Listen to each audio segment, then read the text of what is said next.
Yes, House resumes and debate continue, but an honorable member brought to my attention that in the speed we were moving, he did not get an opportunity when we were in the committee at the whole house session to just point out some small items, little spacing of, But as I've said before, when we are in the committee stage, it's really the chairman, and therefore we can have an interactive session. We can slow down the pace. It's just that, like traditionally people always moving with speed, but in the committee stage we could like slow down and give everybody an opportunity, so. But I think all in all, it went well. So I'm going to slow down the pace. I'm going to move into more a middle distance pace rather than a sprint. so, so house resumes and debate continue. So we're going to move to the next bill.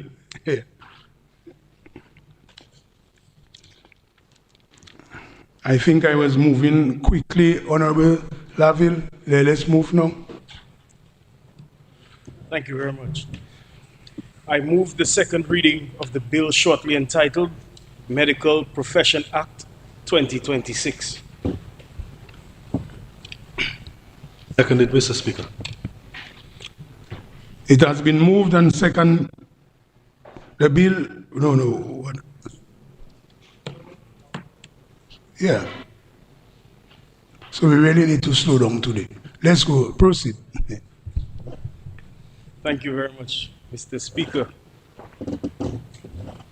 Members of this Honorable House, I rise today to present for debate and passage the Medical Profession Bill 2026, a critical and historic reform that strengthens the legal, professional, and institutional foundation of healthcare delivery in the Commonwealth of Dominica. This bill represents more than legislative modernization. It represents the natural and necessary next steps that are required. Mr. Speaker, as a small island developing state, Dominica faces unique and undeniable challenges.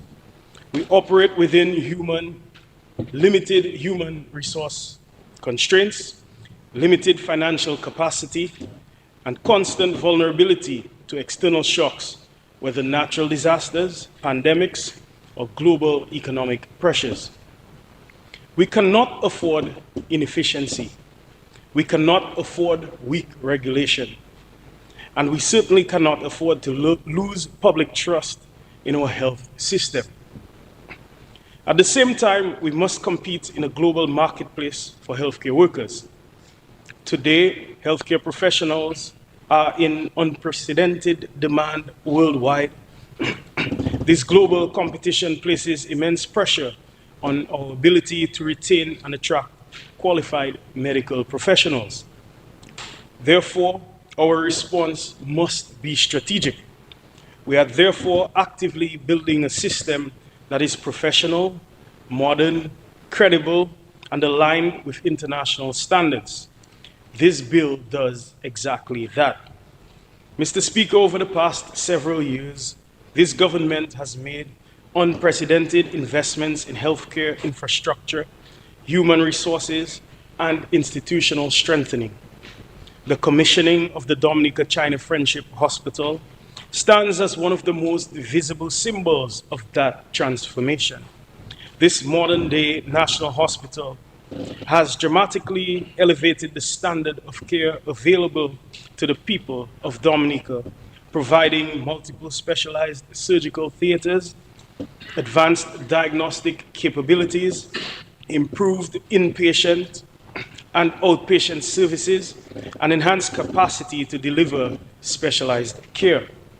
This facility has strengthened our ability to deliver care at a level previously unavailable in our country. But, Mr. Speaker, infrastructure alone isn't enough. A modern hospital requires a modern legal and regulatory framework. That is why this bill is so essential Mr. Speaker, it is unacceptable that while we now operate one of the most advanced hospitals in the Eastern Caribbean, the law regulating medical professionals remains rooted in 1938. This medical professional bill ensures that our regulatory framework now matches the sophistication of our healthcare infrastructure. It ensures that the professionals working in our modern facilities are regulated by modern, transparent, and internationally aligned standards. Mr. Speaker, we must also confront a difficult global reality. Small island developing states like Dominica face intense competition from larger countries actively recruiting our doctors, specialists, and our nurses. We cannot compete on size, but we can compete on professionalism. We can compete on standards. We can compete on vision. This bill strengthens Dominica's ability to recruit, retain, and support highly qualified medical professionals by providing clear professional pathways, transparent regulatory systems, professional protections, and internationally recognized standards. This makes Dominica certainly a more attractive place to practice medicine. Mr. Speaker, medicine evolves rapidly. New diseases emerge. New treatments are also developed. New standards are being established. This bill introduces mandatory continuing medical education as a requirement for maintaining licensure. This ensures that healthcare professionals remain current, competent, and capable of delivering the highest quality care. This is not meant to be a punitive measure at all.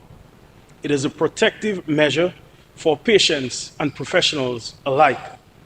It also enhances Dominica's credibility internationally, making our medical professionals competitive and respected globally. Mr. Speaker, this legislation is also a workforce strategy. Healthcare professionals seek environments where their qualifications are respected, their professional standards are upheld, and their careers can grow. This bill provides that environment.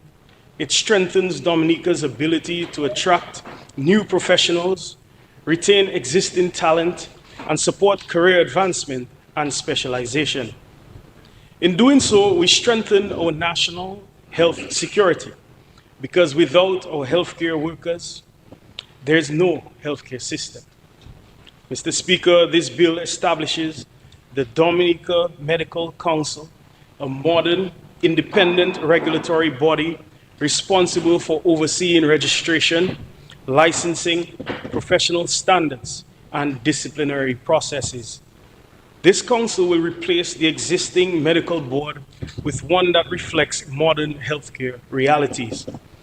The council will ensure proper licensing of practitioners, oversight of professional conduct, clear disciplinary mechanisms and regulation, and maintenance of high standards across the profession. Importantly, the council will include defined governance, including a registrar, an auditor, and standing committees dedicated to education, training, and disciplinary oversight. This ensures institutional strength, integrity, and independence. This protects patients, it protects professionals, and it protects the integrity of our healthcare system. Mr. Speaker, this bill introduces critical measures to strengthen the legal and professional protection afforded to medical practitioners in the Commonwealth of Dominica. For the first time, the legislation establishes clear provisions requiring medical malpractice insurance coverage, ensuring that practitioners are appropriately covered and protected in the lawful execution of their duties, while also ensuring that structured mechanisms exist to address adverse outcomes wherever necessary. This reform provides clarity within the professional environment. It reduces uncertainty, and it creates a framework of protection that allows healthcare professionals to perform their duties with confidence and security. This is particularly important in the context of global competition for healthcare workers. Medical professionals must have assurance that they're practicing within a modern, fair, and legally protected system. Mr. Speaker, equally important, the bill introduces robust measures to strengthen patient protection and ensure greater accountability within the medical profession. For the first time, the legislation provides for clearly defined specialist registration, ensuring that only properly qualified individuals may represent themselves as specialists. Formal complaints, investigation, and disciplinary procedures, ensuring that concerns raised by patients and or institutions are addressed transparently and fairly. Enforceable standards of professional conduct, reinforcing the obligation of practitioners to uphold the highest ethical and clinical standards. These provisions place patient safety at the center of our healthcare system. The people of Dominica must have absolute confidence that the healthcare system operates in their best interests, and this bill ensures that confidence is both earned and also protected. Mr. Speaker, this bill is about securing the future. It ensures that our healthcare system can withstand global pressure. It ensures that our citizens continue to receive safe and high-quality care. And it ensures that Dominica remains a leader among small island developing states in building a modern, resilient, and sustainable healthcare system. Mr. Speaker, the medical profession bill reflects responsible leadership. It reflects strategic investments, and it reflects this government's unwavering commitment to protecting the health and well-being of the good people of the Commonwealth of Dominica. This government has not only invested millions in infrastructure, we have invested in people. We have supported training and specialization for clinicians, recruitment of new healthcare professionals, expansion of various services at community health facilities, and strengthening of primary healthcare systems all across Dominica. And today, through this legislation, Mr. Speaker, we are strengthening the regulatory foundation that will sustain healthcare excellence for generations to come. I therefore commend this bill to the Honorable House and respectfully urge all honorable members to support its passage.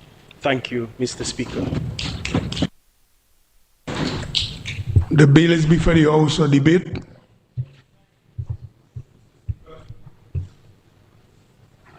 To give my 100% support to this bill, Mr. Speaker. Mr. Speaker, when we read this bill, we ask ourselves, where are we now and where we would then? We in this government has always been a health government, Mr. Speaker. Mr. Speaker, this government has come to this House on many, many occasions to bring bills strengthening our health care in Dominica, Mr. Speaker, and this one is no exception. Mr. Speaker, if we are to measure where we are now, we must compare where we were then, Mr. Speaker, in anything, Mr. Speaker. And when this government came into office, Mr. Speaker, this government inherited a health system that was, we could say, geriatric, Mr. Speaker. And they took it on themselves to build back the health system, to modernize the health system, to fix what was broken, and to put new things in place, Mr. Speaker. And the government started by doing infrastructural works, Mr. Speaker, putting infrastructure in place. And this was a very strategic thing, Mr. Speaker, because the health centers, the hospital, as my minister said, and by the way, let me commend my minister on a good presentation. Mr. Speaker, our infrastructure then was not up to par with what was needed in healthcare in this modern world, Mr. Speaker. And this government, as you know, went along and built a new hospital, several new health centers, smarted some health centers that were already built. They started the Lapin Health Center, the Portsmouth Health Center, and as you can see, we are now starting the Castle Bruce and Wesley Health Centers, Mr. Speaker. Mr. Speaker, the hospital then was built in the 50s, and some people thought that it was not going to happen to build that hospital, Dominica China Friendship Hospital, on an existing compound. But as you can see, Mr. Speaker, this hospital was built with all the modern facilities, Mr. Speaker. Things that we thought that would never see in Dominica, things that were being done overseas, procedures, Mr. Speaker, that was being done overseas, and we had to travel to Antigua, to Barbados, to Martinique, to have our health taken care of. It is now there at the Dominica China Friendship Hospital, Mr. Speaker. And Mr. Speaker, as if that was not enough, because this government always consider things and takes things into consideration as the world is changing, Mr. Speaker. And we realized that there would have been a need for better trained doctors, Mr. Speaker, and more. What did the government do? The government went along and trained new doctors, Mr. Speaker. Several new doctors were trained in Cuba, in Venezuela, in China, in the Caribbean, UBI, and you could name it, Mr. Speaker. And because the government realized the foresight that they would have needed new and better doctors to do the work. Not only doctors, Mr. Speaker, nurses were trained, pharmacists were trained, lab technicians were trained, environmental health officers were trained, because health is a holistic thing, Mr. Speaker. And specialists, Mr. Speaker, when 20 years ago, the word specialist might have sounded like a foreign word in Dominica, because there were only a few specialists, Mr. Speaker. But now, as you can see at the hospital, the specialists galore at the hospital. They have ophthalmologists, you have gynecologists, you have orthopedists, you have neurologists, and just name all the urges, you can find them at the Dominica China Friendship Hospital. Because the government realized that to get good treatment, you would have needed specialized people. And it was a strategic move to send our doctors to specialize in various fields and to get our people treated in Dominica, saving them money, saving them time, of course, improving their health, and ultimately saving their lives, Mr. Speaker.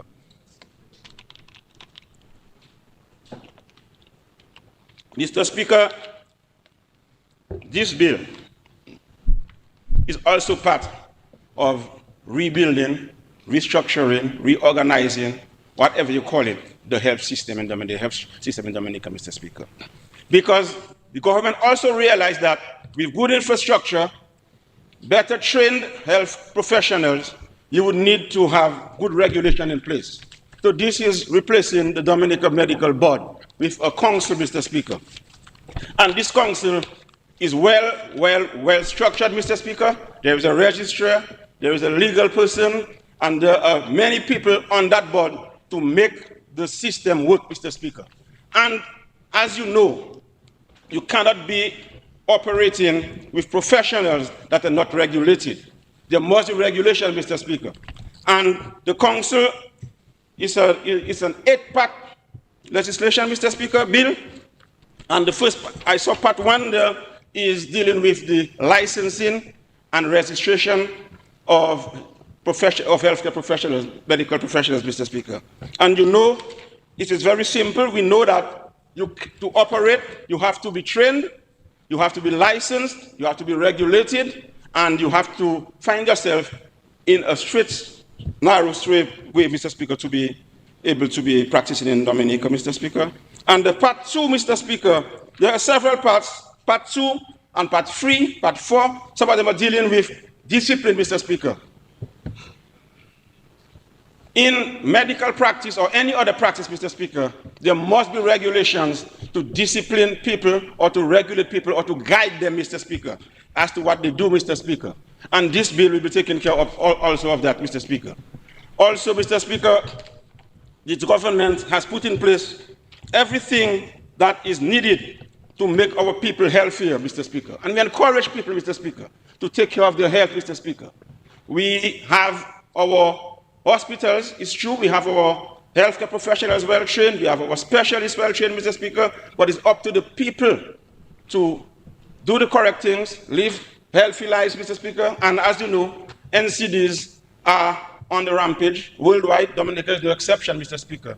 And it is what we call a habitual diseases, Mr. Speaker. Diabetes, hypertension, heart disease. So we're encouraging people that now that the infrastructure is in place, we have the professionals in place, we have regulations in place to take care of themselves, Mr. Speaker.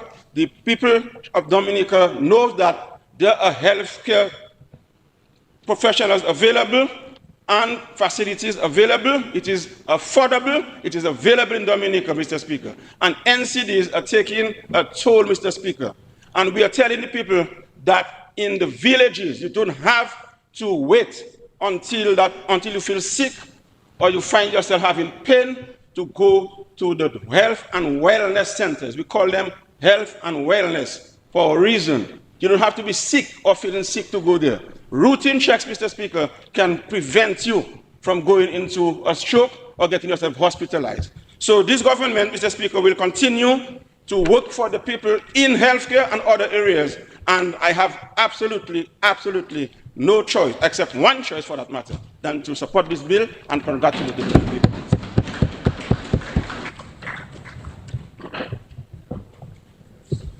Yes, I recognize Dr. Williams. She stood up earlier. So you may proceed. Thank you, Mr. Speaker.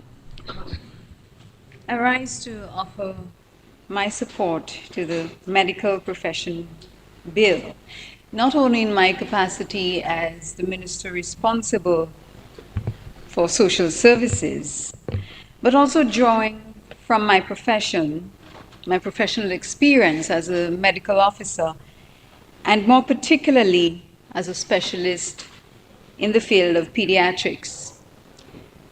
For a few years, I have had the privilege of caring for the nation's children, infants, adolescents, and I've worked closely with families navigating some of the most vulnerable moments of their lives. Mr. Speaker, I have witnessed firsthand the profound trust that parents and patients place in the medical profession. I have also seen firsthand how fragile that trust can become when systems of regulation are weak, outdated, or even unclear. It is from that perspective that I view this bill, this medical profession bill, not merely as administrative reform, but as a necessary strengthening of the safeguards that protect patients, particularly those who cannot advocate for themselves. Mr. Speaker, children, the elderly, the persons living with disabilities interact with our health system, we can say more often or more frequently than most. They often require ongoing monitoring, specialist intervention, and complex care plans. In pediatric practice, for example, children cannot articulate their symptoms clearly. They depend on the competence, training, vigilance, and ethical integrity of the physician. Likewise, elderly patients, and particularly those in residential homes, may suffer from cognitive decline or multiple chronic illnesses. Persons with disabilities require tailored multidisciplinary medical support. And in all these circumstances, the regulatory framework governing medical practice must be robust, modern, and responsive. The bill addresses long-standing deficiencies in the current legal framework. It establishes a Dominica Medical Council with broader authority and oversight functions.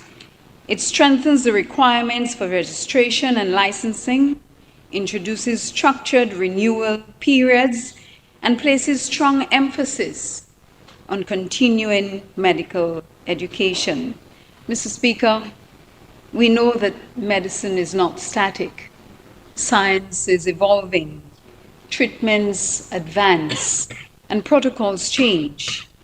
A practitioner who does not engage in continuous professional development will fall behind.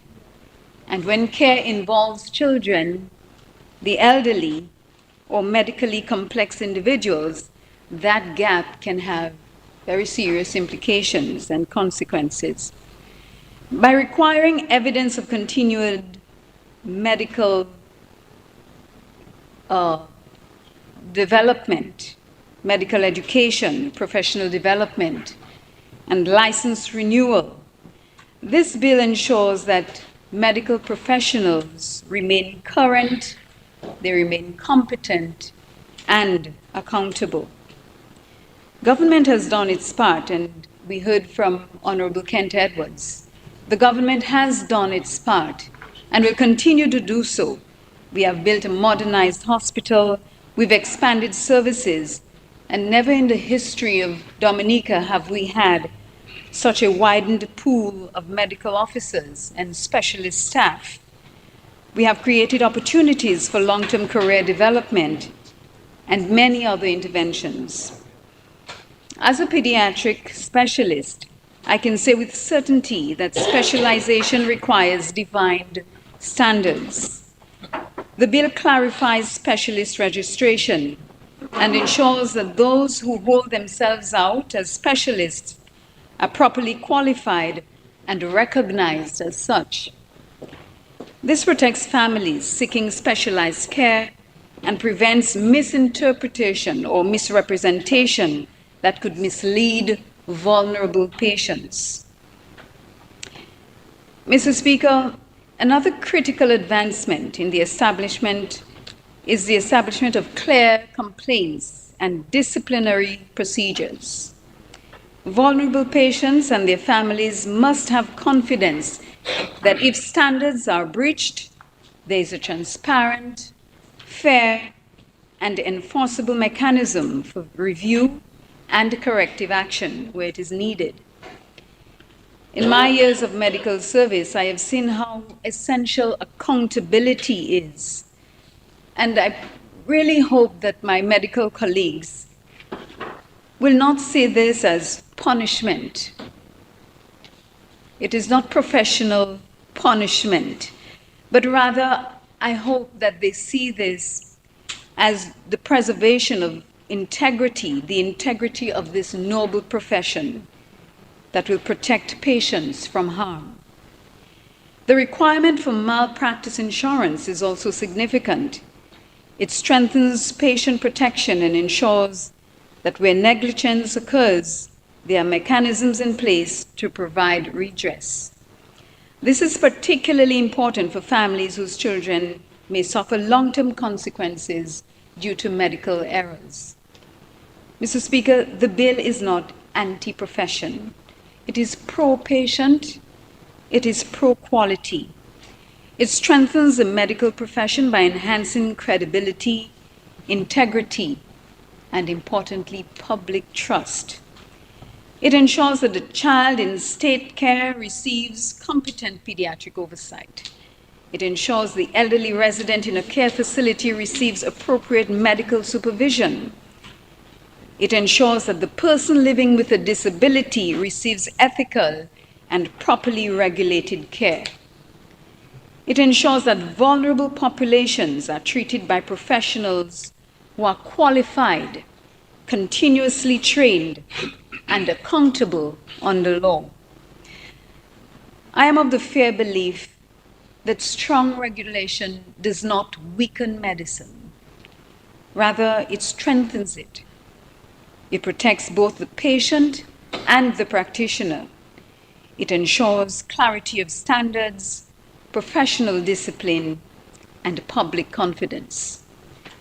Mr. Speaker, this legislation represents responsible modernization. It brings our regulatory framework into alignment with contemporary standards of professional governance and protection for the patient. I therefore commend and support its commendation, the Medical Profession Bill, to this Honorable House.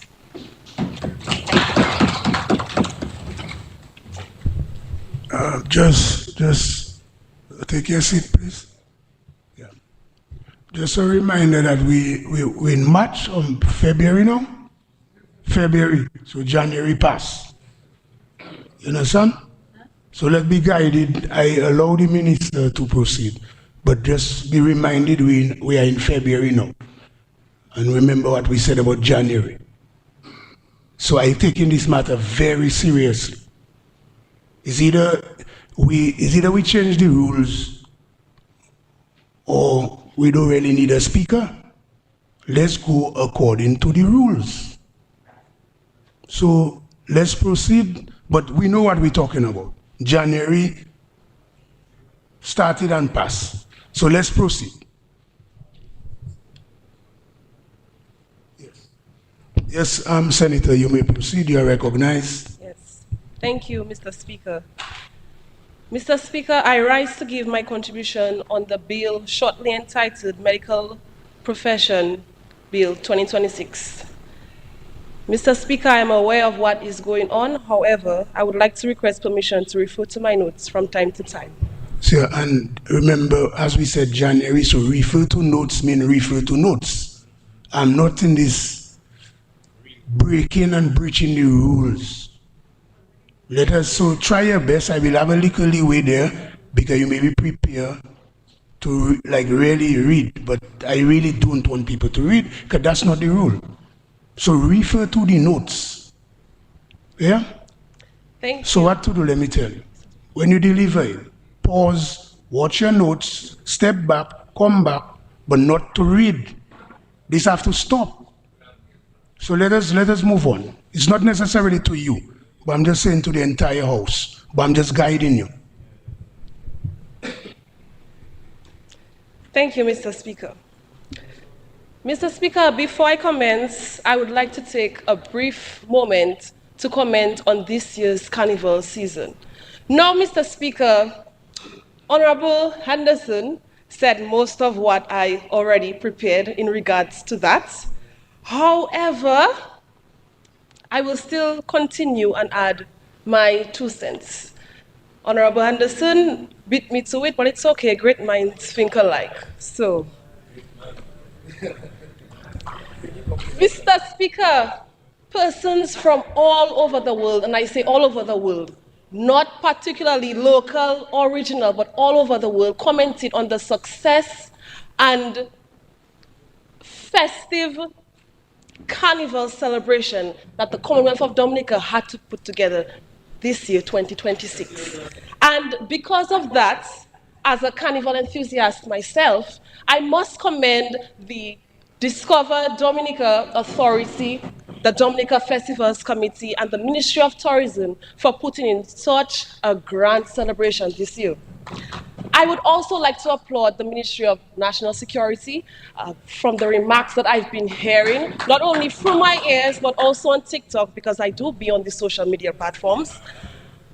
There was a lot of police presence and any other form of security that may have been backstage or any form of that. So I would like to applaud the persons who were on the ground and really ensure that Dominica had a safe carnival. I believe that we can really grow in that so that when people think of Dominica, they think of not only the land of Buyo, but the safest island to experience carnival.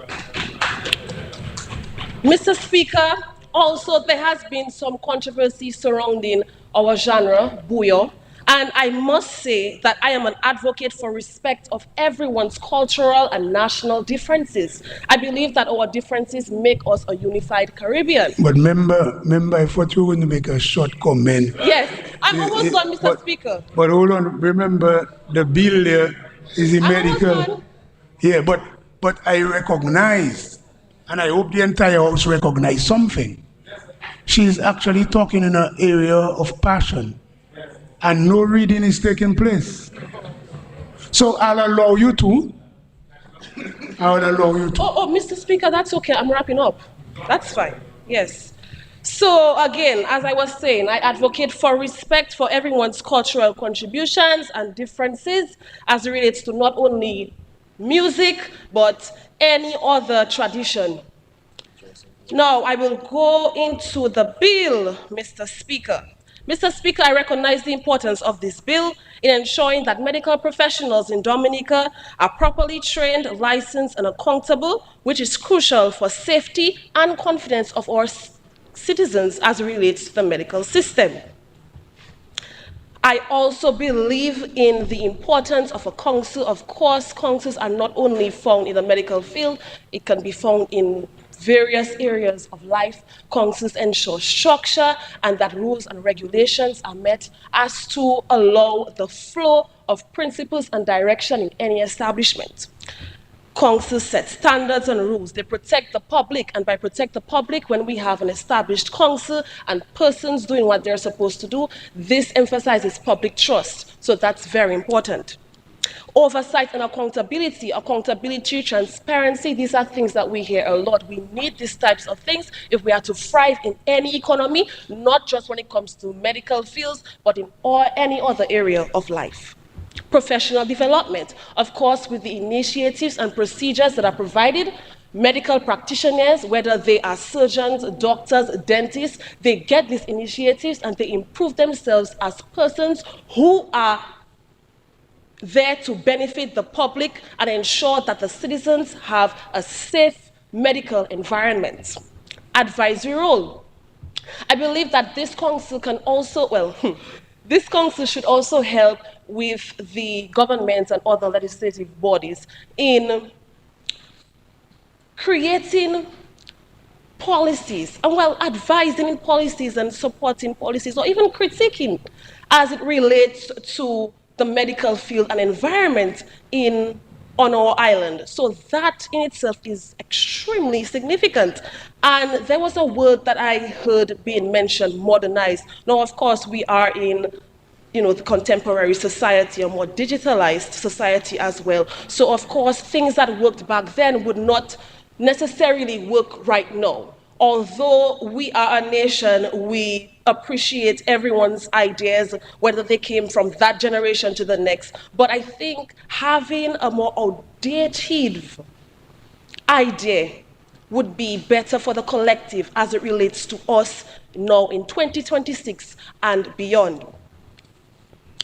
Mr. Speaker, I would like to take this time to bring to the attention of this honorable House a report made from a citizen from my constituency. He goes by the name of Darren Lewis. He is very passionate about the medical system in Dominica, and he has identified a few things that he would like to mention as it relates to the improvement and development of the medical system on our island. I will briefly summarize his key points. Briefly, Mr. Speaker. The report identifies critical vulnerabilities that increase the risk of fatalities and injuries, including speeding, narrow roads, sharp curves, poor lighting, and signage. It also notes significant constraints in emergency response, including limited trauma care capacity and slower response time in rural communities, which place additional demands on our medical professionals, the same medical professionals that we have created this council for, so that they may follow the rules and regulations to ensure that Dominica has an effective medical system. Among the recommendations, the report calls for measures such as enacting legislation such as helmet use and speed limits, expanding public education campaigns even more, and improving pre-hospital trauma response training for police and first responders.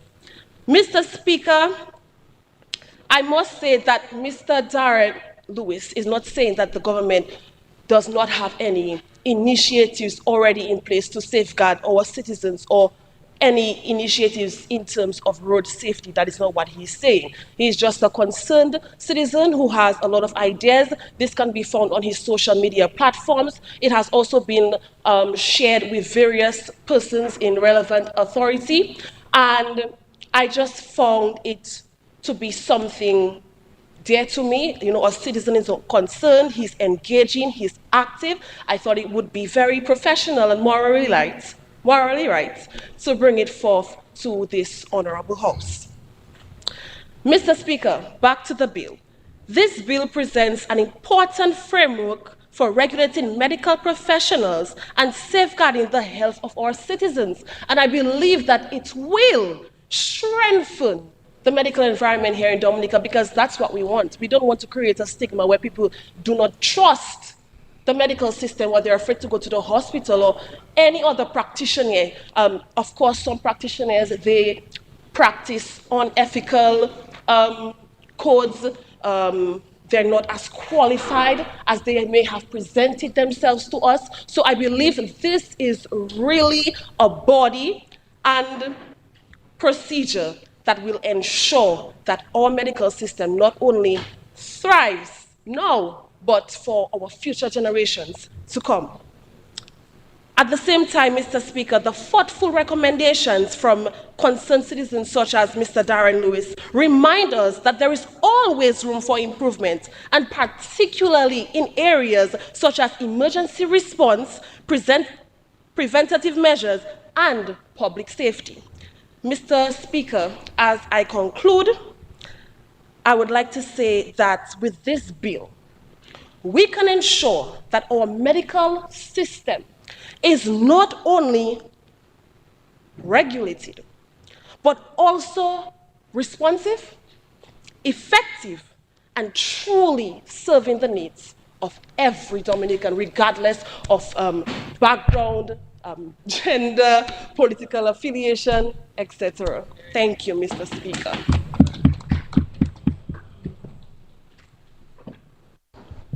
So it can be done.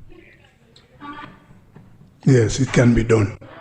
So good, Senator. Let's proceed, Honorable Blackmore. Yes. Thank you, Mr. Speaker.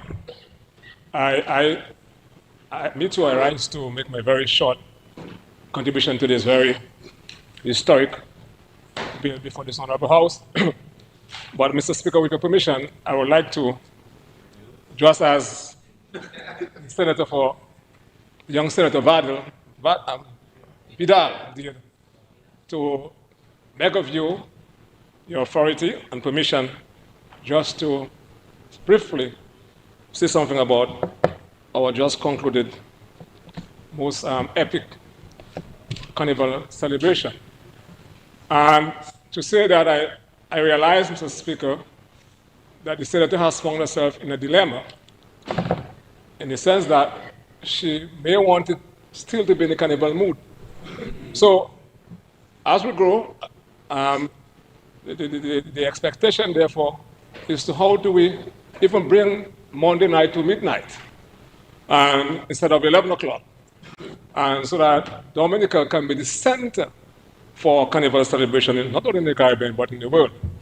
Just to, Mr. Speaker, say to her, she made reference to the whole issue of emergency response. I want to speak to that briefly. To say to you, Mr. Speaker, I recognize and I take into account my intervention in that regard. But to say to we must not underestimate the level of competence and expertise we have within the Dominica Fire and Ambulance Services. I want to place on record my commendation for the men and women within the service I just referenced. Mr. Speaker, for the past 3 years, your government has been placing emphasis on ensuring that the fire and ambulance services officers are trained in trauma and resuscitation, to the extent to which we have instructors within the fire and ambulance services, Mr. Speaker. That I want to commend them for. To say further, Mr. Speaker, we have someone who has gained entry into the university to pursue a program in paramedics. And we will be, as we move forward, Mr. Speaker, in this first quarter, joining alliances with universities to ensure that the officers go beyond just trauma and resuscitation, but paramedics, Mr. Speaker. And to say to the public that we have received, Mr. Speaker, 2 fire trucks. They came on island, Mr. Speaker, a few days ago. Thank you to the Minister of Finance, and I'll leave it there, Mr. Speaker. And those trucks are equipped with what we call the jaws of life. And that is, Mr. Speaker, is being used to extricate people who actually get themselves in a very unfortunate situation. And then you may have an accident where you're trapped, and then what the trucks brings with them, sorry, Mr. Speaker, is that the jaws of life are attached to the truck itself. And I think that's important. So they're on island right now, and as we speak, Mr. Speaker, we have an additional truck that is being manufactured, and I've been so informed that the truck, the completion date for the manufacturing process is in April of this year. It's costing the state $1.5 million for that truck, Mr. Speaker. I will continue to do that in the name of ensuring that our people are protected and kept safe. Mr. Speaker, to say further, Mr. Speaker, I want to commend the Minister for Health. This bill is historic, Mr. Speaker, in the sense that, but this Labour Party administration is not about celebrating history. The Labour Party administration is about knowing the assignment, Mr. Speaker. And the assignment, Mr. Speaker, is to take care of our people, Mr. Speaker.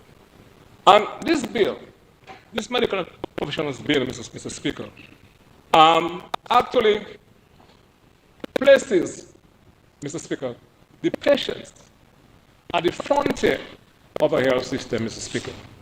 And we have been hearing, Mr. Speaker, a lot has been said about quality care, talking about patient care, Mr. Speaker.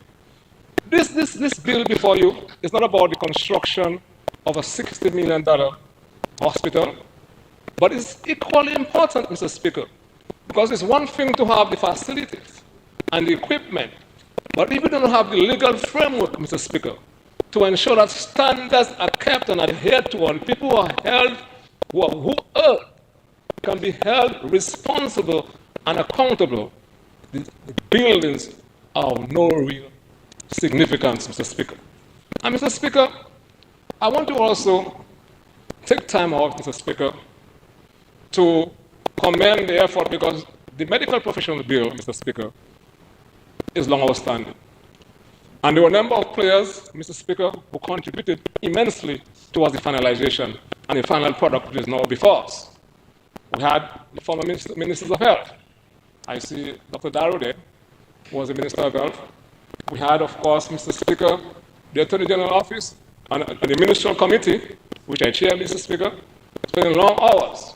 We had Mr. Ray Harris, the best draft person in the region, going through all the bills, Mr. Speaker. We had Mr. Lennox Lawrence, who acted as Attorney General for a couple of months. I can recall during COVID-19, we were not able to meet in person. We were meeting virtually, Mr. Speaker, to ensure that the bills were finalized, Mr. Speaker. So it's something that has been done, and I want to really place on record, Mr. Speaker. I see in our mix, Mr. Speaker, legal practitioners out there. And I want to also recognize a nurse. Around the same time, my sister, she's there. I'm the mother of the Cabinet Secretary. I'm so happy to see her. People who are passionate about patient care, Mr. Speaker. And Mr. Speaker, we have been speaking about ensuring, Mr. Speaker, patient safety, Mr.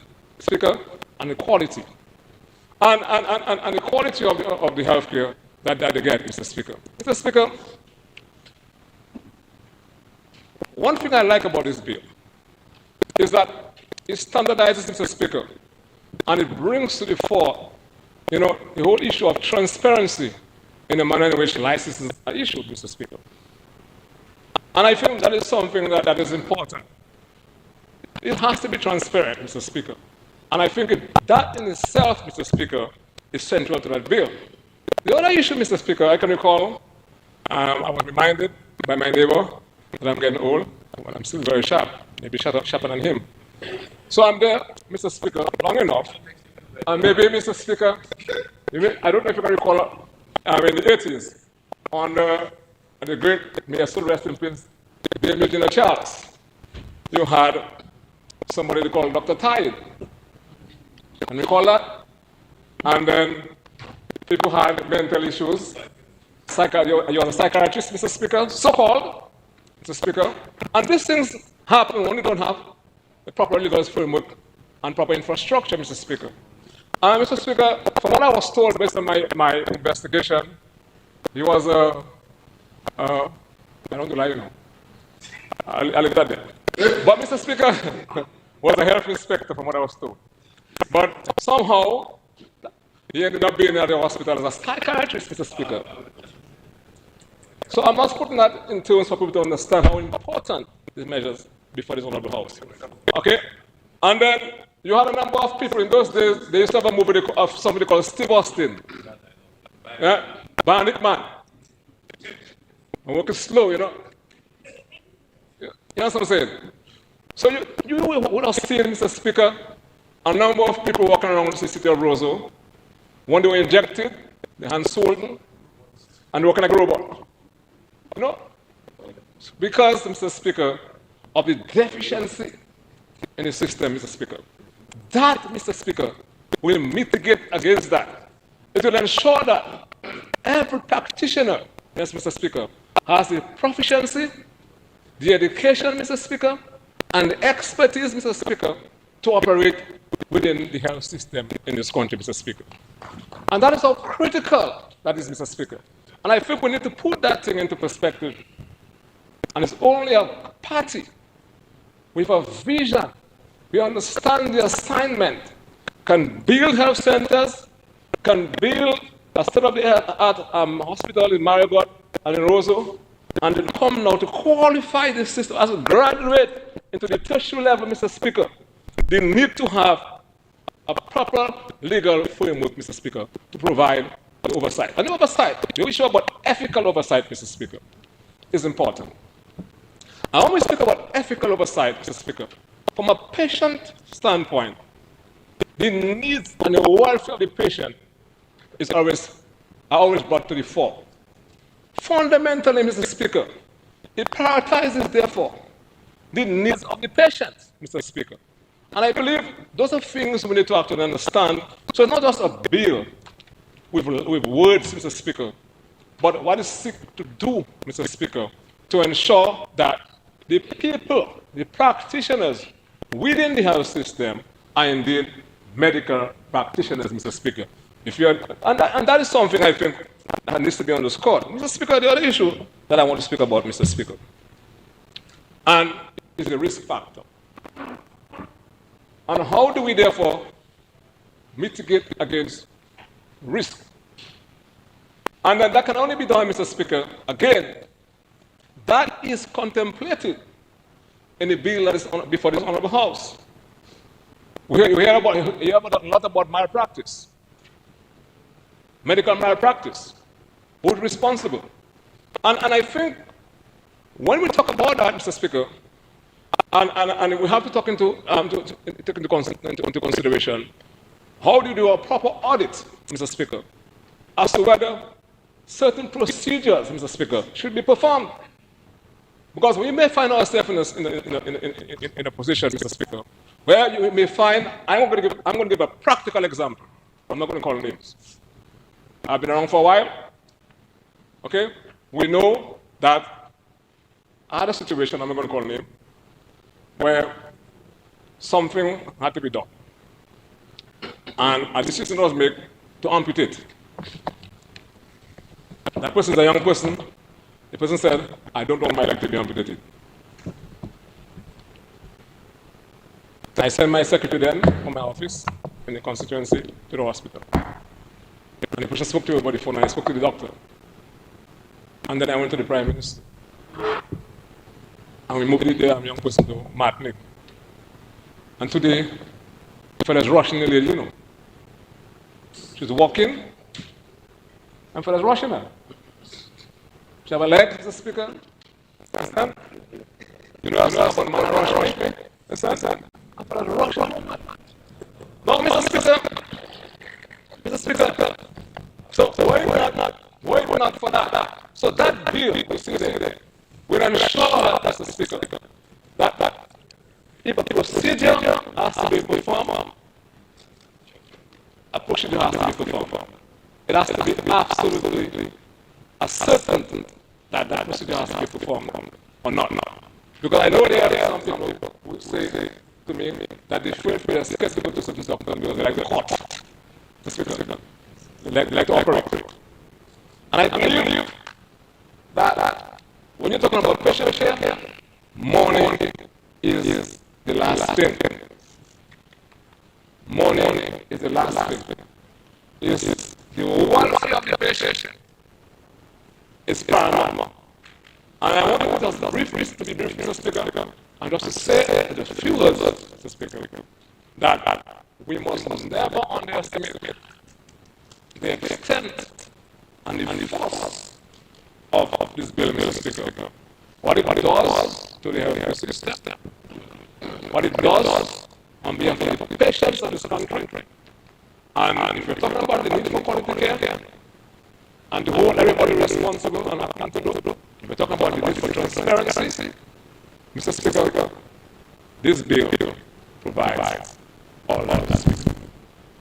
With just few words, Mr. Speaker, I again want to commend the minister and commend all the players who have been involved and to salute all the practitioners who are there today. And you know, they can say what they want. When I talk, it's cool. Understand? But the best comes from the West Coast. Let's not about it. The first merchant was a Maho in Dominica. What's the Maho? Let's not kill ourselves. And now we have what is to be the principal nurse. It's not the chief. Master Subudi. What do you think of it? Right there.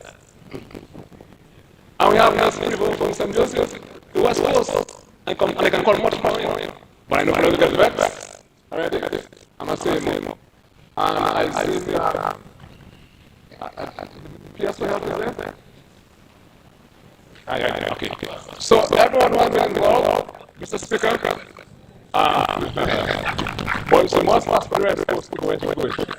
So, Mr. Speaker, with this bill, I support this historic bill.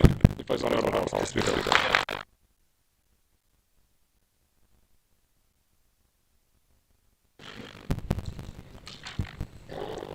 Honorable Rockmore, you sounding so young there.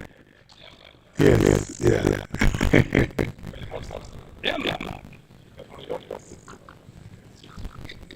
I mean, thank you, Mr. Speaker, as the Minister said, I'm from the West. Mr. Speaker, I write in support of the medical profession bill. I want to join my colleague before me in recognizing the work, the leadership and direction of the Minister of Health, the member for my constituency, and of course the Ministry of Legal Affairs, including Minister Blackmore for his work. I remember, of course, we had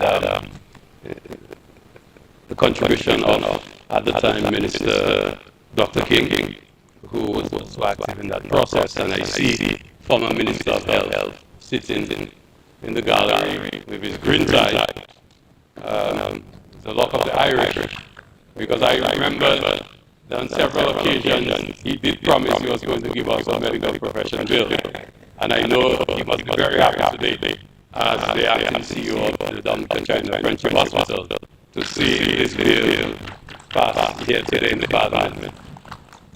Of course, we have some of our senior nurses and retired nurses, Prevo, who herself has given a lot of direction and dedication to the Ministry of Health, and especially in the welfare of Dominica.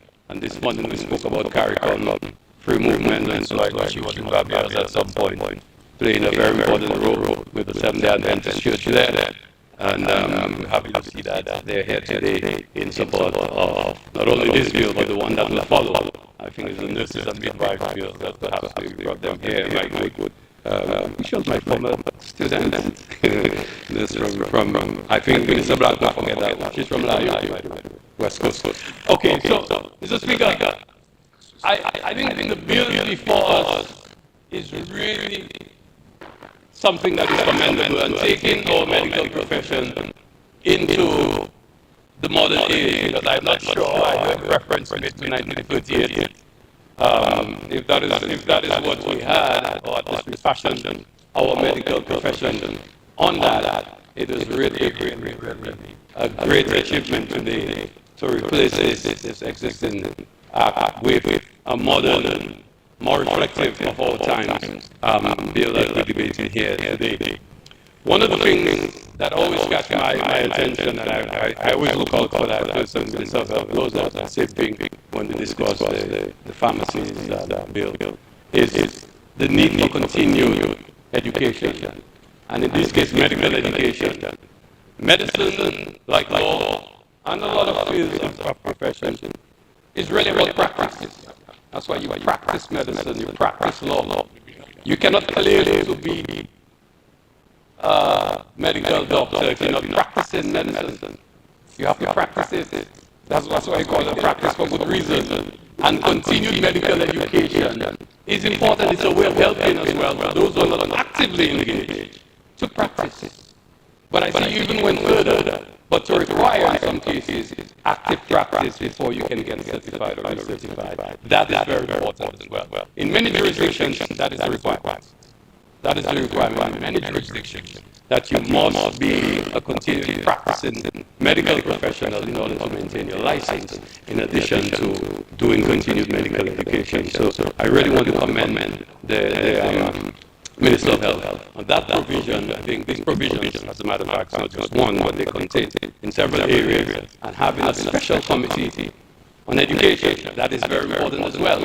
I think some of the challenges that we will have is really some of the schedules that are placed, and they will grow, and I'm happy to see also the way the bill is structured, because it gives us an opportunity to include new things without necessarily coming to Parliament for debate. And I think that is also very, I think you say it's the skills of Ray Harris, or distinguished parliamentary draftsman, that is reflected there. And I think that is commendable. So we will see continuous growth and improvement as we move along. And I'm also very encouraged to see that those many specialists, those who've been trained primarily through our friendship with the Republic of Cuba, they too will see their areas of specialization being reflected, and their licenses, of course, similarly being reflected. And I'm hoping that as we move forward, again, we can improve those systems and requirements, and to ensure that we create a robust team of medical professionals who can deliver quality care to our people. Because after all, the only reason we're doing this is because we want the best health outcome for all our people. All our people, provide quality health to ensure that there are systems of accountability.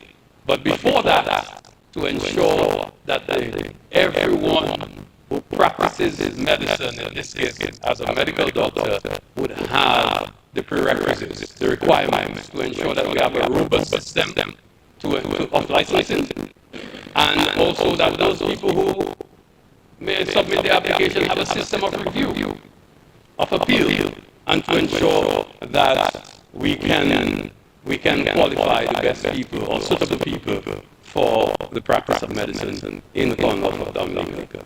I am also happy to see that we've made some improvements in ensuring that where there are bilateral relationships, like in the case of our existing relationship with Cuba, and of course other countries, China as well, provide special services, assistance to us, medical assistance by way of medical practitioners, that we don't have to have a protracted process of licensing.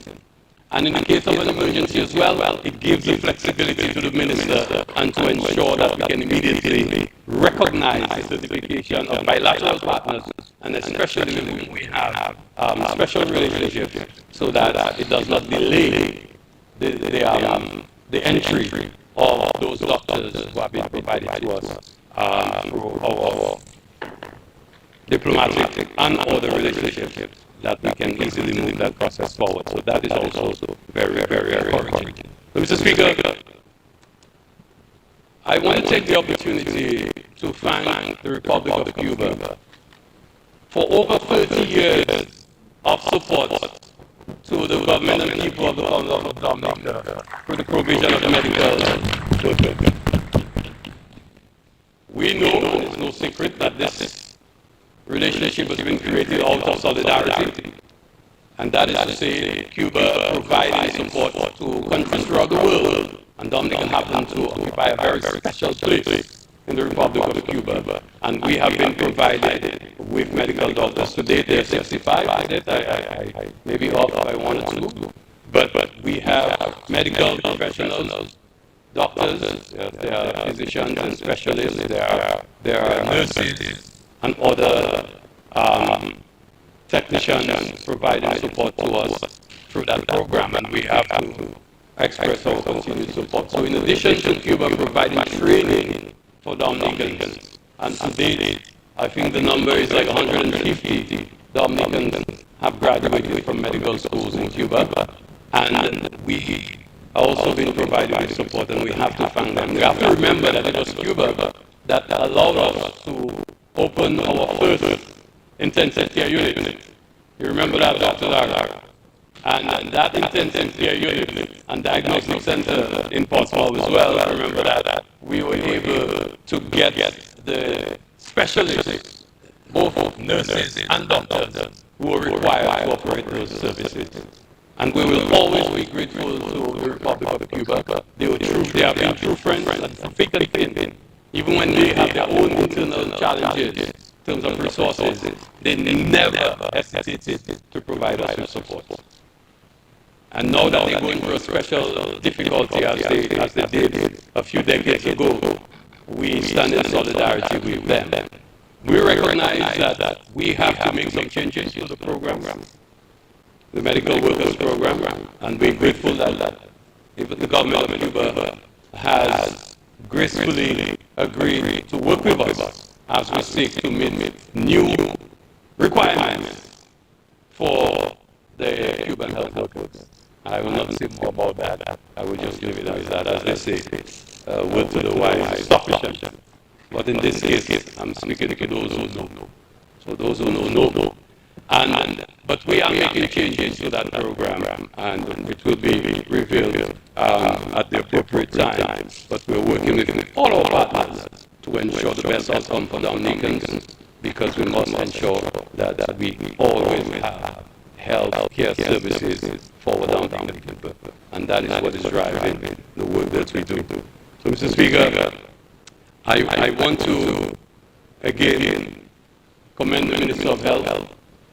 And of course, we have to always remember to express our gratitude to our friends, the People's Republic of China, for the great contribution. I remember, and I don't know as is I can call his name, I mean, even though he can't participate in the debate, but I remember the Minister of Health at the time, you know, when we were building that hospital, and he was always nervous that we couldn't build a hospital on a hospital, and people thought that it could not be done. But today we have a modern, state-of-the-art facility. We always maintain that there were two aspects to that project. One, physical infrastructure with the necessary equipment and instruments, but also the human resource to drive that.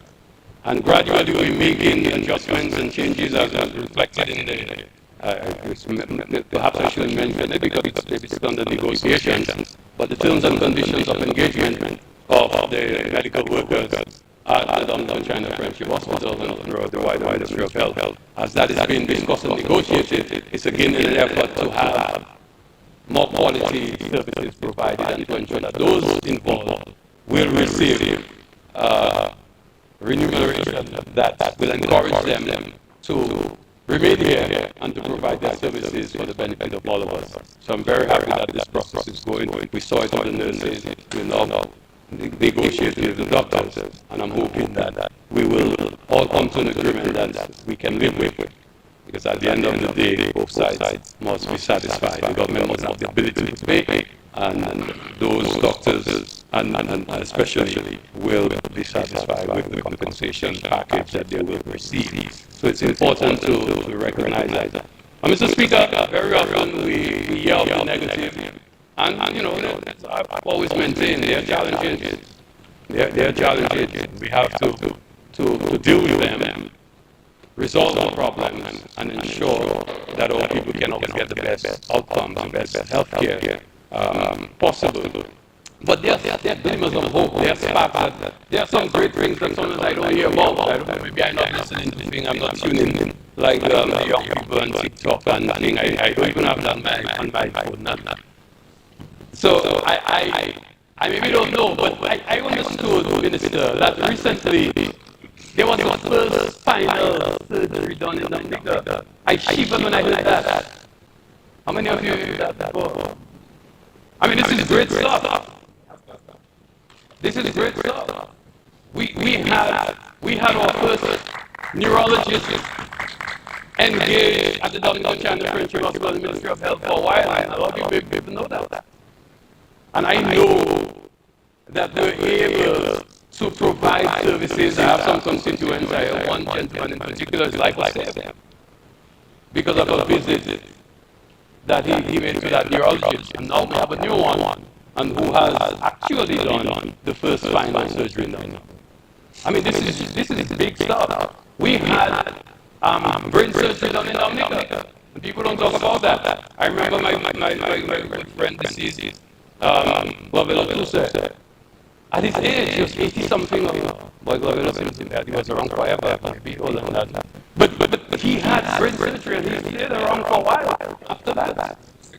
You know, and there are some great things that we've been able to do in the Ministry of Health at the Dominican China French Hospital that sometimes people don't talk about.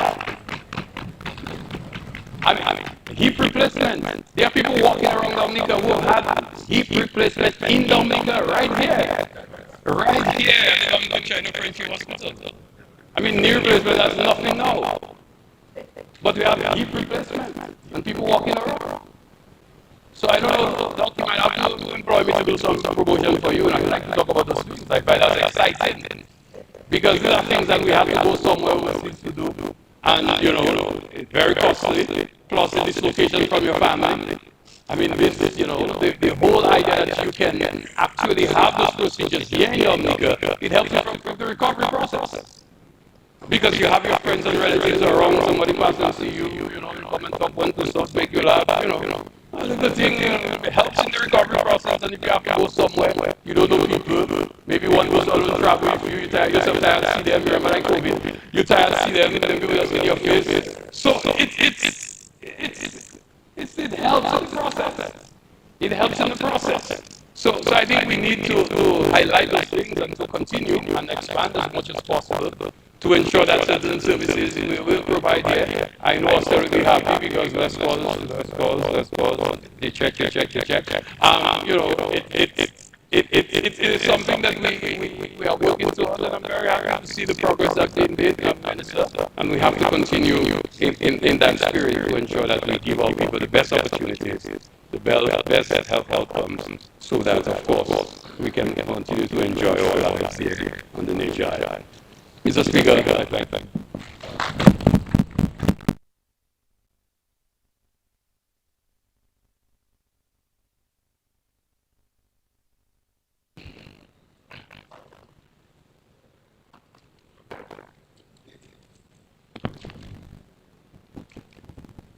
Yes, you may proceed. You can mind. Thank you very much, Mr. Speaker. I rise to conclude the debate.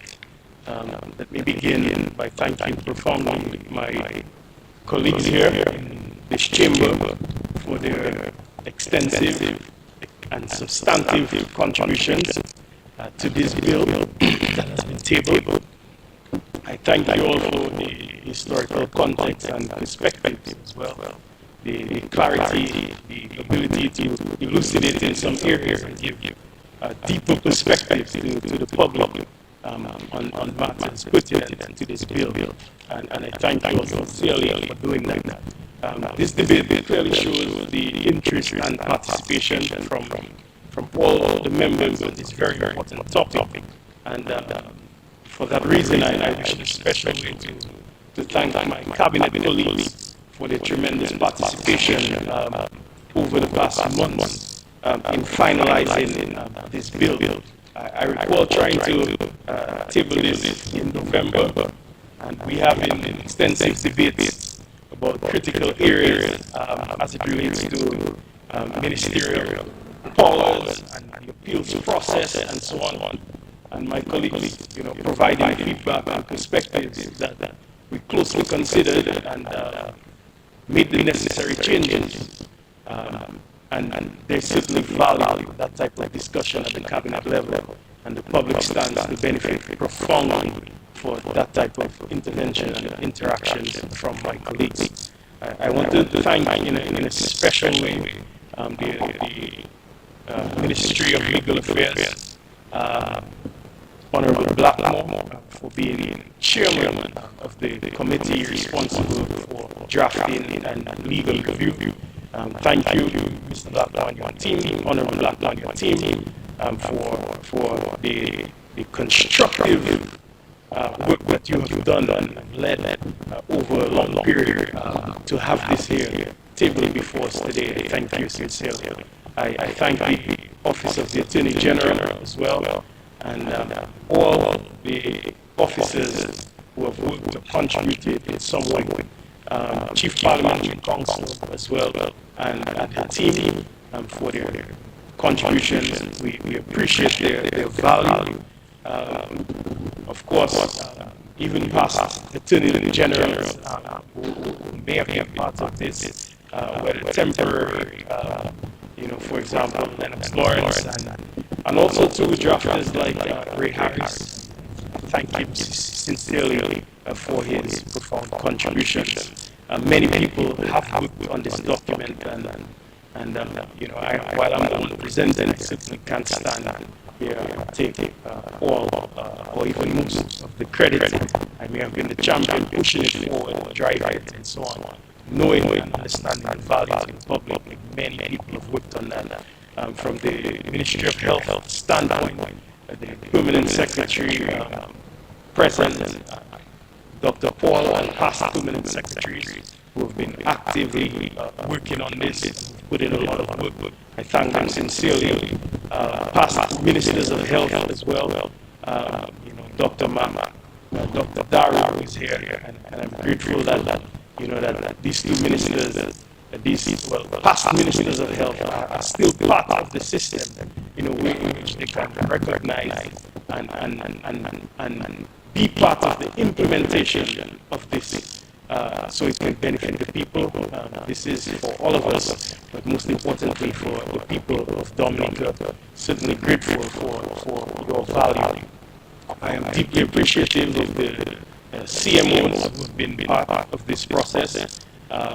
We have Dr. Sentelel, who's here in the gallery with us, who's worked on this, Dr. Laura Esprit, and even past Dr. Johnson as well, who's worked on that. I'm not sure if it precedes him, but certainly anyone who has contributed, and we're certainly grateful for all of them.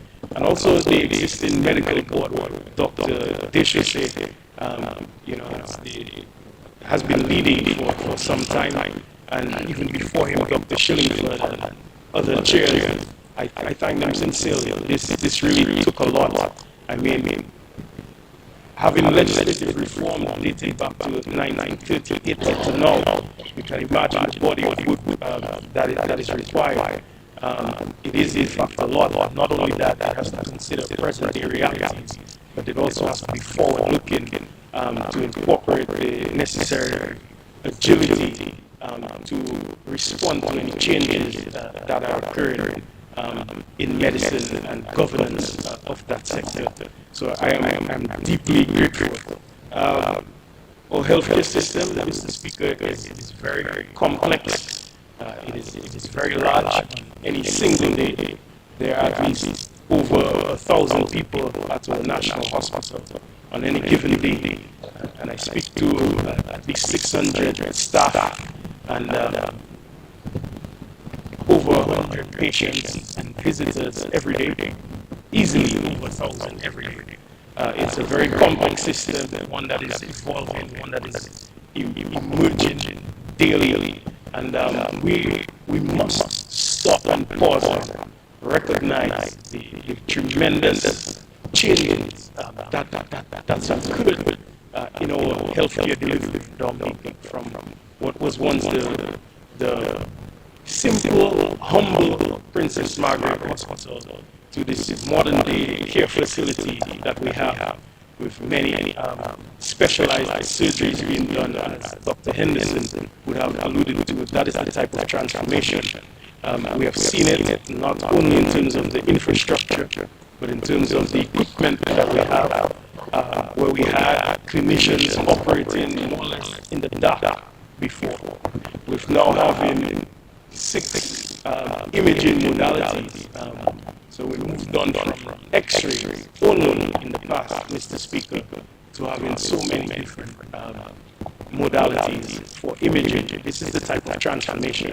Not only that, from having just one operating theater to having numerous operating theaters, where just last year, actually, we commissioned a dedicated operating theater just for accident and emergency department. That is the type of transformation and evolution that is happening in the Ministry of Health, Wellness, and Social Services.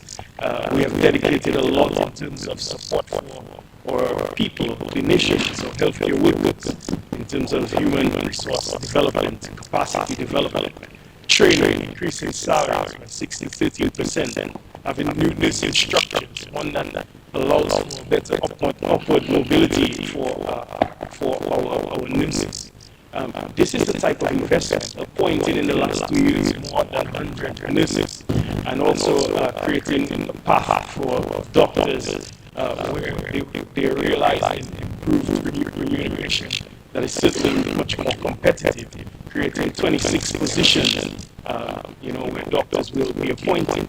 These are the changes that's been occurred. So for us, it's multi-pronged, multifaceted approach in terms of the way we're treating with health and health governance. And for that reason, this bill here is the underpinning, the marriage, all of this to have this universal type approach in the way we address health.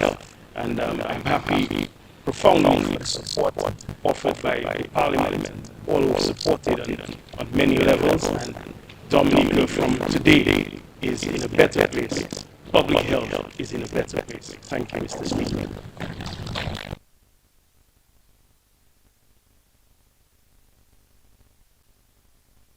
This concludes the debate. It has been moved and seconded that the bill shortly entitled Medical Profession Act 2026 be read a second time. Those in favor? Those against? The ayes have it. Medical Profession Act 2026. The bill will now stand committed to a committee of the whole House to be considered clause by clause.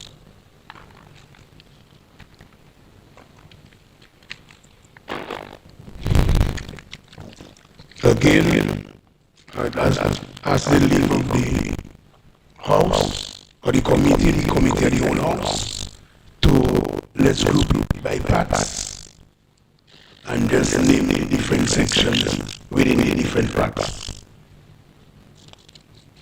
Permission granted. And as we said earlier, that we in committee stage, so if any member sees something that we need to amend or rectify, you have the liberty, because the committee stage could be happening anywhere else, not necessarily in Parliament. So you have a chairman and we need to wrap up. And if we see changes, then we can point it out. So let's proceed.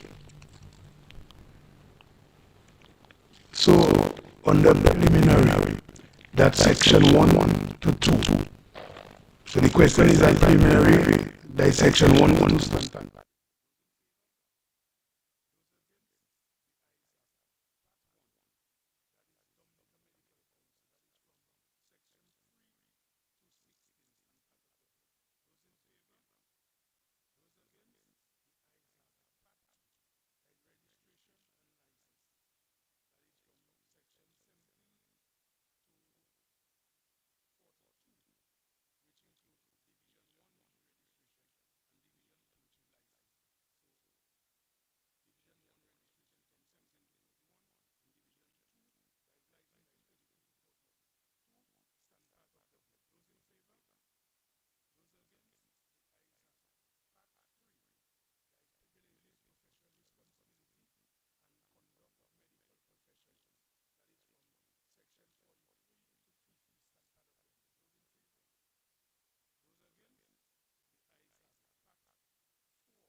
House resumes.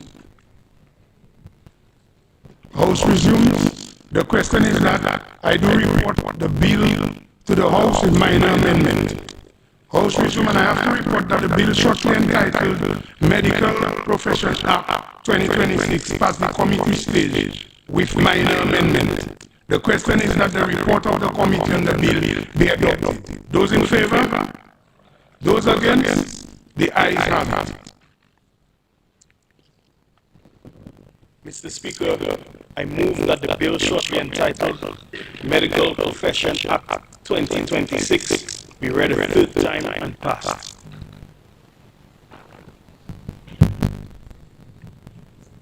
Second. Seconded, Mr. Speaker. It has been moved and seconded that the bill shortly entitled Medical Professions Act 2026 be read a third time and passed. Those in favor? Those against? The ayes have it. Mr. James. Medical Professions Act 2026. The bill has been read a third time and passed accordingly.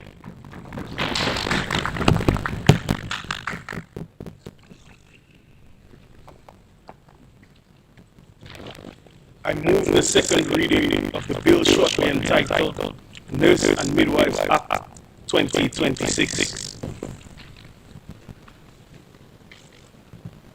Seconded, Mr. Speaker.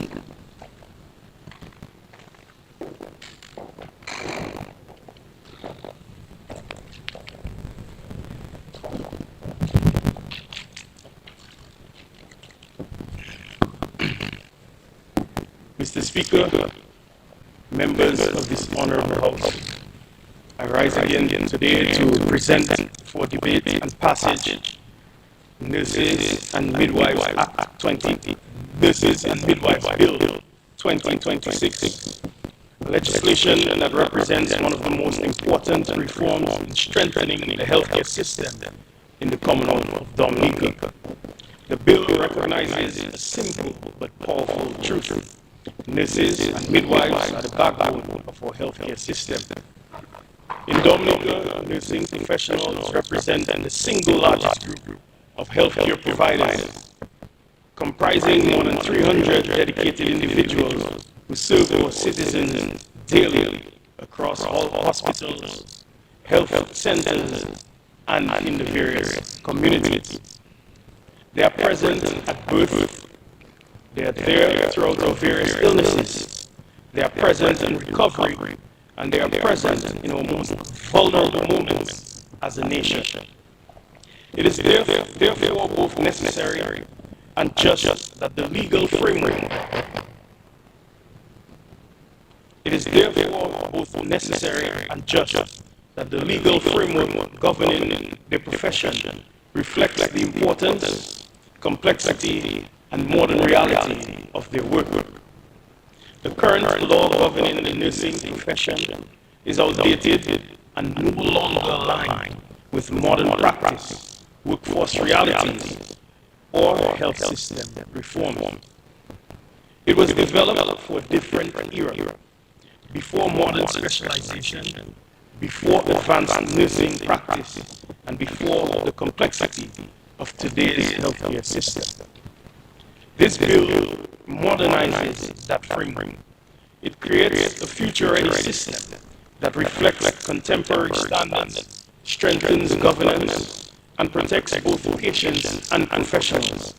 Mr. Speaker, may I add that no discussion of the nursing profession in Dominica would be complete without recognizing the extraordinary courage, sacrifice, and patriotism demonstrated by our nurses during our nation's most difficult moments.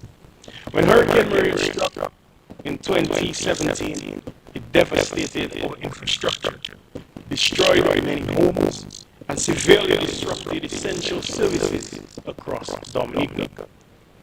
In the immediate aftermath of that disaster, it was our nurses, our midwives, who stood on the front lines of national recovery. They reported to duty even when their homes had been damaged. They worked without electricity, without adequate supplies and under extremely challenging conditions. They provided care to the injured, comfort to the vulnerable, and reassurance to a nation in absolute distress. They did not abandon their posts, nor did they walk away because they were challenged. They upheld their oath to serve, and that they did with profound compassion. And they helped stabilize our country during one of the darkest periods in our history. Mr. Speaker, only a few years later, the world would face another unprecedented crisis in COVID-19. Once again, our nurses stood at the forefront of the national response. They conducted surveillance and contact tracing. They supported testing and vaccination programs. They cared for patients under conditions of uncertainty and personal risk. They did so with professionalism, with resilience, and unwavering commitment to the good people of the Commonwealth of Dominica. Their service saved lives. Their dedication protected communities, and their courage strengthened our national response. Mr. Speaker, this bill is in many ways a recognition of their service. It ensures that the professionalism they upheld with such honor is governed by a modern, respectful, and supportive legal framework. It ensures that future generations of nurses and midwives will practice within a system that values their contribution and protects their personal integrity. This legislation is not only regulatory reform, it is a statement of national respect, a statement of national gratitude, and a statement of national commitment to those who care for us in our most vulnerable moments. Mr. Speaker, this bill strengthens the authority and function of the Nursing and Midwifery Council, providing it with a clear mandate to regulate the profession through modern licensing, credentialing, and oversight mechanisms. For the first time, the Council will have the legal authority to ensure proper regulation and licensure of nurses and midwives, oversee professional standards and fitness to practice, address complaints and disciplinary matters transparently, and protect the public interest through proper regulation. This reform corrects long-standing gaps that we've had in governance and ensures that the nursing profession operates within a clear and accountable legal framework. Mr. Speaker, at its core, this bill strengthens patient protection. It introduces modern accountability mechanisms, including clear processes to investigate complaints, enforce professional standards, and ensure ethical conduct. This enhances transparency, it strengthens public confidence, and it ensures that every citizen can trust the quality and professionalism of nursing care in Dominica. Mr. Speaker, this bill also recognizes the importance of professional development and career progression. For the first time, it establishes defined nursing and midwifery titles, competency-based career progression pathways, and recognition of advanced practice and specialized roles. This creates a structured career ladder for nurses and midwives, allowing them to grow professionally while continuing to serve the people of Dominica. This is essential not only for professional satisfaction, but also for retaining talent into our health system. Mr. Speaker, healthcare evolves rapidly. This bill introduces mandatory continuous professional development and licensure revalidation to ensure that nursing professionals maintain up-to-date knowledge and skills.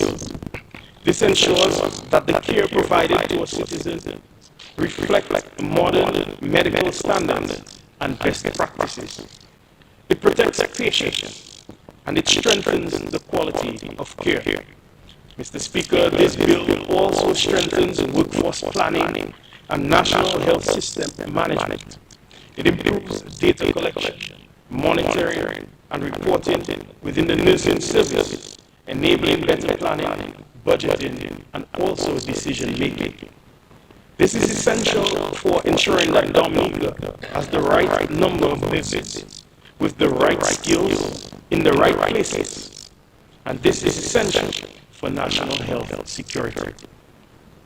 Mr. Speaker, we must also recognize the global reality.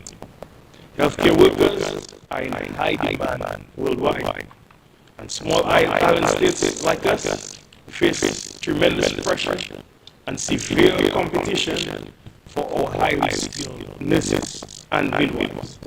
This bill strengthens Dominica's ability to compete by providing professional recognition, career advancement opportunities, modern regulatory protection, and clear professional standards. It sends a powerful message to our nurses and midwives. Your profession is valued.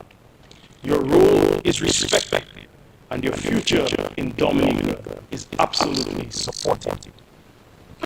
Mr. Speaker, this bill forms part of the government's broader transformation of healthcare in Dominica. We have invested in modern healthcare infrastructure. We have strengthened our primary healthcare services. We have expanded training and recruitment. And today, through this legislation, we are strengthening the legal and professional foundation of nursing and midwifery practice. This completes a critical pillar of building a modern, resilient health system. Mr. Speaker, this bill is about investing in people. It is about strengthening this profession that cares for our citizens every single day. It's about protecting patients and people. It's about supporting healthcare workers. And it's about securing the future of healthcare in Dominica. This nursing and midwifery bill ensures that our regulatory framework matches professionalism, dedication, and importance of our nurses and the nursing service. I therefore commend this bill to this honorable House and respectfully urge our members to provide support. Thank you.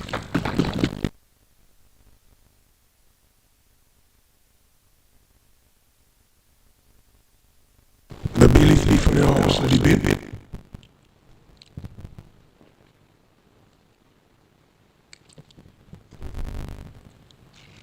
Thank you. Yes, Honorable Dr. Henderson, you may proceed. You recognize. I see you on the roll today. Thank you, Mr. Speaker.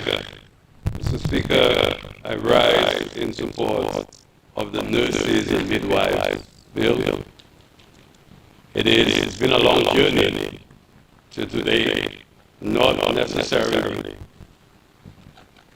the preparation of this bill, but the fact that we have seen the regulations of the Medical Services Act of 1938 with amendments 1982, 1984, 1986, and 1990. At least those that I have access to. I'm not sure if there was anything published after the revised laws of Dominica of 1994. I'm not sure if, of 1990, sorry, if there are any amendments. But it clearly reflects that there has been a continuous upgrade, but not a wholesome transformation as we've seen before us today. And the fact that we are making special provisions for nurses and midwives is a very progressive step. I agree with the Minister that nurses are foundational to the healthcare system. In other words, it is the nurses that carry the burden of the healthcare system. We have to admit that. It is, and I must say that, you know, A medical doctor very close to me told me, well, you know, the fellow that said, I'm not a doctor, but I have a good friend that is one. So maybe I know a thing or two about, you know, about doctor. But I said, especially for the acting CFO, my favorite doctor. After my favorite doctor. But you know, it is one step that in Dominica is one of the few places that they have seen nurses do the kinds of things, perform the kinds of roles that they perform.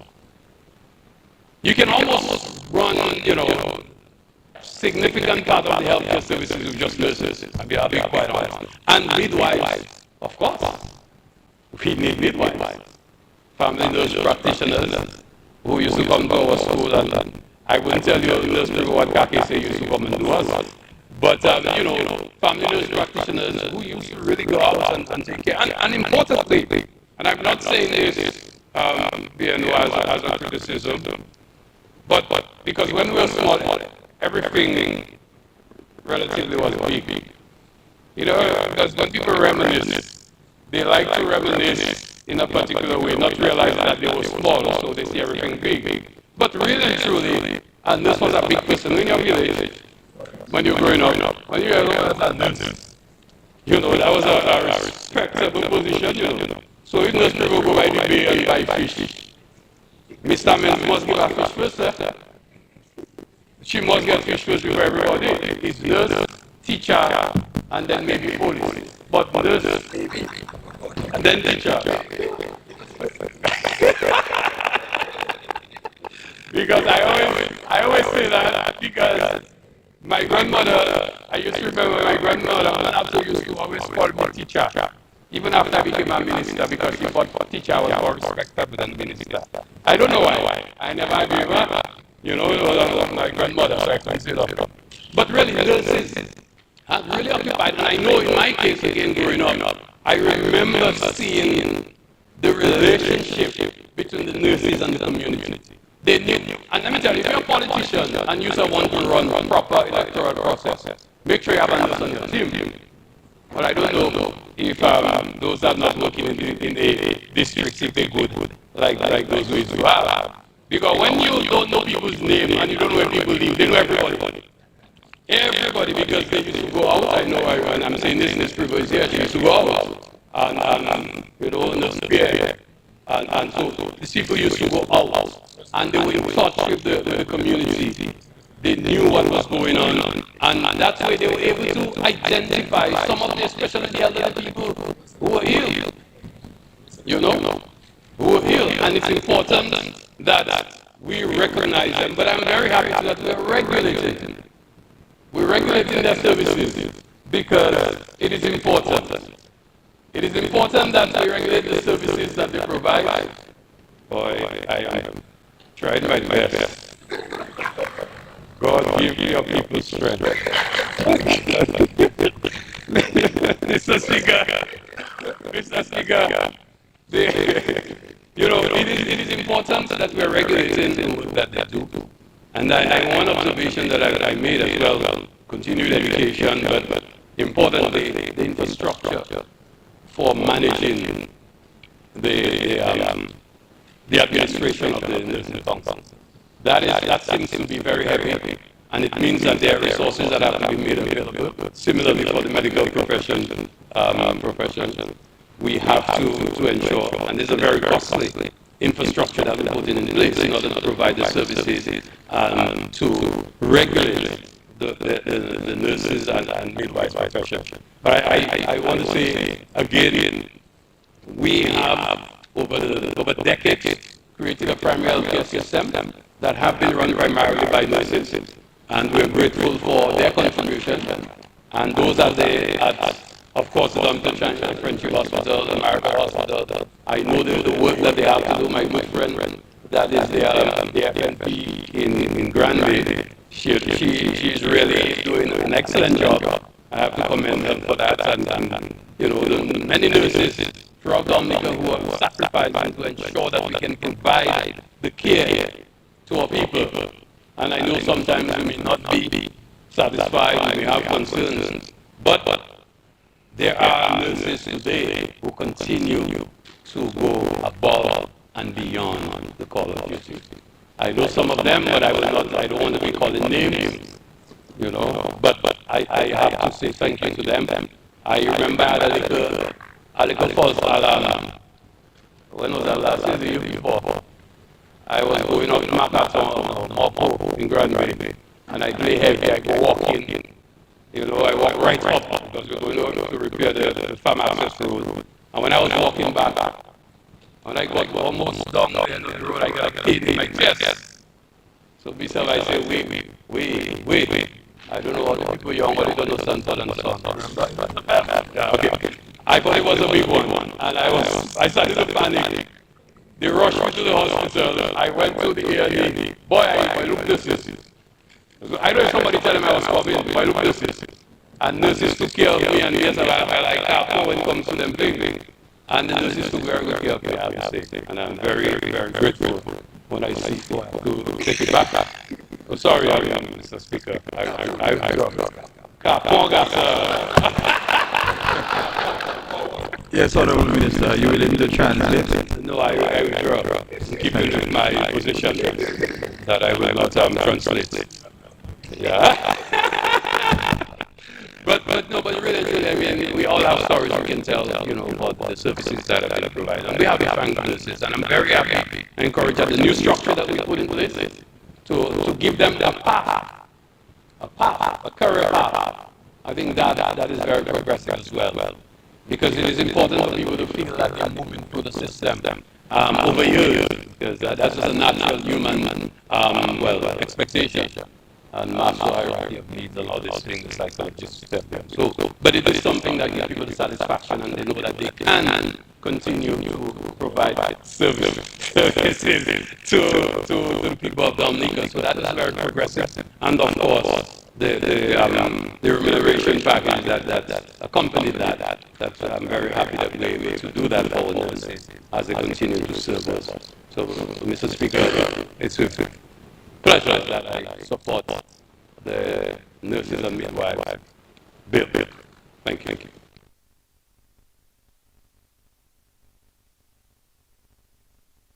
Speaker, I'm going to make a very, very short one. Yes, Honorable Blackburn, you're recognized. Bear in mind that my first sister was a nurse. And I can recall, I selected iron blues. And then I can recall I was tasked with the responsibility of having to iron my sister's uniform all the time, white. And in those days the shoes were so white. What is called up in the white thing is nugget. Nugget, I have to pass the nugget on the shoes too. I hope she's listening, man. I'm a big man now. Mr. Speaker, we just passed the medical professionals bill. And now we're passing this bill again. And I think it's a celebration of our nurses. And I think the people who belong to the nursing fraternity have been, the role that they play in the delivery of healthcare in this country has been underestimated. My regards to the nurses actually even got stronger during the passage of when we experienced COVID-19. When they were actually exposed, to that risk, Mr. Speaker. And they never folded, Mr. Speaker. Instead, they unfolded their arms and made the challenge. And I also to you, Mr. Speaker, that I'm one, I love nurses, but I'm also scared of nurses because I'm scared of nurses.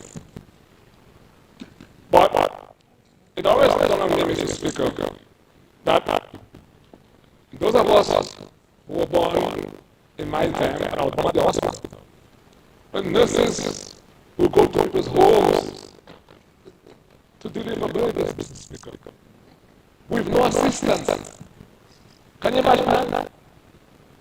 At people's homes, Mr. Speaker, house to house to deliver babies. We had them our S3. and it was a household name in my house. And then I have an auntie that's got a list of prizes and just, and then you had in my also Miss Murphy. And what the government has been doing over the years in the recent past, in recognition of the tremendous contribution they continue to make to our healthcare system and caring for the most vulnerable among us.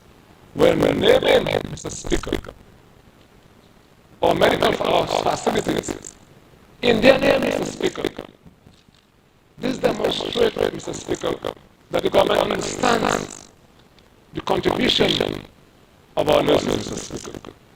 And I personally am forever grateful for the role that they have been playing to ensure that we are kept safe, Mr. Speaker. Mr. Speaker, no financial package is too much for a nurse, Mr. Speaker. No financial package. So, Mr. Speaker, what this bill, when passed into law, will further do, will ensure that if you're a nurse, whether a midwife, or a nurse practitioner, you're so trained. You're so trained. You can't give somebody an injection if you're not so trained. And if you look under Section 23 of the proposed act, Mr. Speaker, it actually spells out the qualification requirement, because this bill, when it comes into law, will establish a council. So, in order for it to be granted a license, you have to meet the requirements. And Section 23, Mr. Speaker, provides the demarcations that must be met if you want to be a midwife, if you have to be a nurse. You have to have advanced training. That if you want to have a license, you have to ensure that it is current. You pay your fees, Mr. Speaker. So all those measures, Mr. Speaker, are demarcated in the proposed measure in Section 23. So whereas I celebrate the nurses, and we celebrate the nurses, we have to ensure that the system is such that organized to do away with bad actors. But I believe what it does further is provide the nurses with an opportunity to be independent. You might decide, I want to be a freelance nurse. Yeah, but I have my license.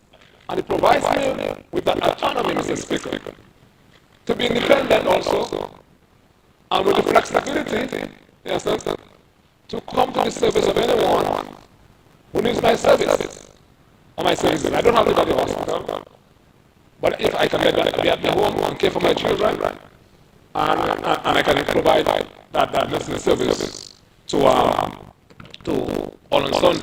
Further, Mr. Speaker, earlier on, we presented the Honorable Dr. Minister Henderson in his presentation that speaks to the free movement. If your license, therefore, in Dominica, if you meet the requirement under Section 23, okay, and in keeping the spirit of the Church Charter, Mr. Speaker, which provides a single market, you are afforded lateral mobility, Mr. Speaker. You can leave Dominica, you can go to another member state with a license and still a nurse, and you can practice, Mr. Speaker. And I believe that in itself, Mr. Speaker, because you may decide you want to have a different experience. You may decide I want to have the experience as to how I can operate in Barbados and St. Kitts, wherever. But I have my license. And I believe, Mr. Speaker, as Dr. Henderson said, is a progressive movement. And again, this government is demonstrating that we're lifting the goalposts, not shifting it, we're lifting it. We're taking the medical profession to the next level. And I cannot, no one can actually look at the health system in Dominica without the contribution of the nurses, Mr. Speaker. I support this bill, and I want to congratulate all the nurses on here and what you have been doing. And may the good Lord come to bless you. I support this measure, Mr. Speaker. Thank you very much.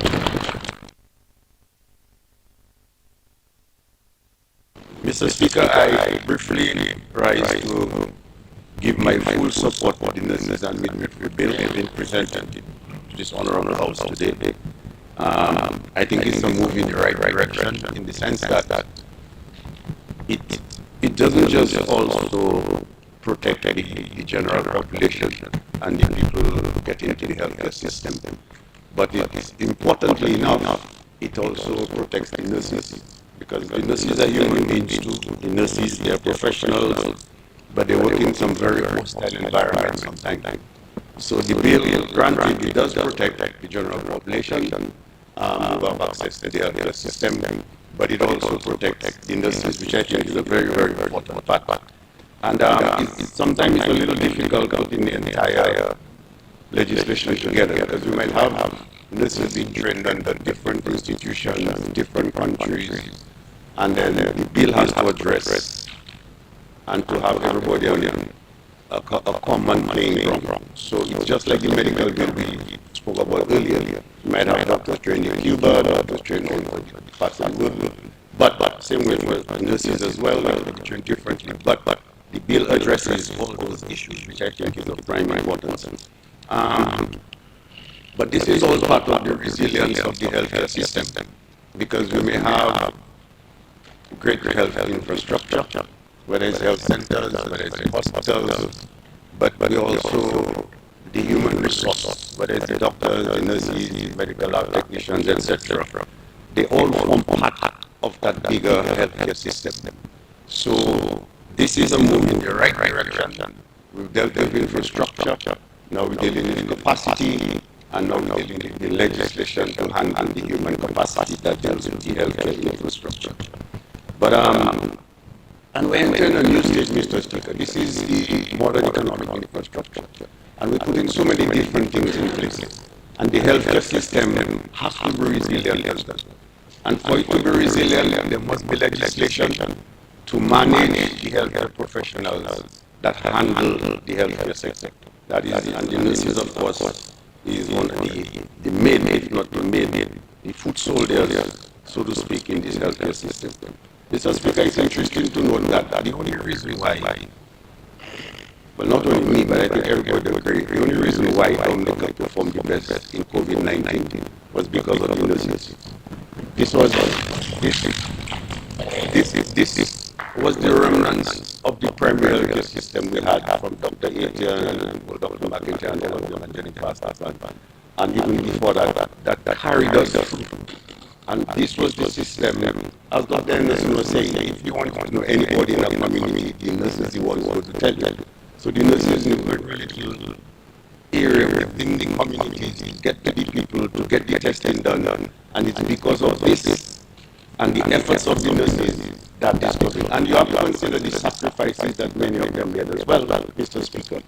Because granted, the government, we did set up a hospital in Portsmouth, and you have maybe more than 100 nurses are down there. But you have to look at the sacrifice, leaving their homes, their relatives, and being on the front line, facing COVID-19, the pandemic. And so it's really a lot of sacrifices they make. Sometimes you look at jobs, and these 8-to-4 jobs, it's a total different ball game. When you have different shifts, whether it's 8-to-8, whether it's 8-to-2, and you see nurses doing that time and time again. Sometimes, Mr. Speaker, I don't think we recognize the importance of their contribution in the health sector. But I just want to mention this so that we could be fully aware of that part as well. But this bill, I think, is really a move in the right direction, because the fact that the consultation that went on long before I was Minister, Dr. Darrow's time, and even before that, and then it has continued. Everyone was consulted. I remember time and time again that this sector, whether it's the legislative, the Attorney General Chambers, the legal fraternity, the association, the nurses, and not just nurses on the higher level, nurses on the lower level. It's just such a comprehensive consultation that took place. So that is why I think this is really a good bill and puts us in a very good position as we move along. It handles many things, whether it's the ethics, because in today's social media, Mr. Speaker, you have to understand someone in a healthcare system within a flash or within a wink. Their photograph might be out on social media. This is addressed in this bill also, as to the confidentiality of the patients, and even advertising and all those different things. So I think it's really a move in a great direction. What's going to come? So now that we've done the medical profession, we're just doing the nursing one. Obviously, the Ministry of Health is working with some of the allied health funds, so we have the physiotherapies, speech therapies, etc., and occupational therapies and all these things, medical lab technologies. So that is the bills that will come next, and the pharmacy bill, which Honorable Edwards is working on the Ministry of Health. So it's really a comprehensive approach to the health sector.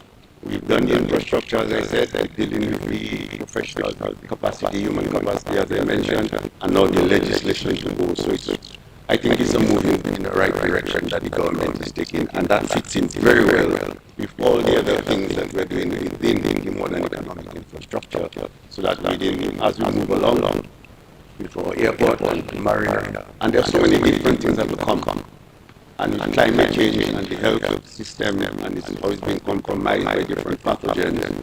So all of this, Mr. Speaker, fits in very well. And I have absolutely no reservations in fully supporting the nurses and midwives. Thank you.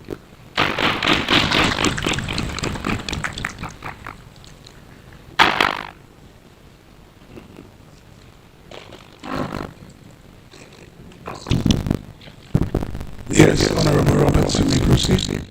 Yes, Mr. Speaker, I rise to lend my voice to this bill. I notice that so far 3 young men have spoken, but I know the nursing profession with midwifery is made up of a lot of women, so I felt the need to stand myself. But Mr. Speaker, really and truly, just a short contribution. But I want to support to this bill, especially fulfillment as a government to safeguard the health and well-being of all our citizens, and of course in professionalizing the workforce. I'm standing here, though I spent more than half of my adult life in education. But my family was made up in such a way that we were evenly divided with healthcare professionals and educators. Besides that, I grew to value the work of nurses during the illness and death of my mom, because there I saw real professionalism at work.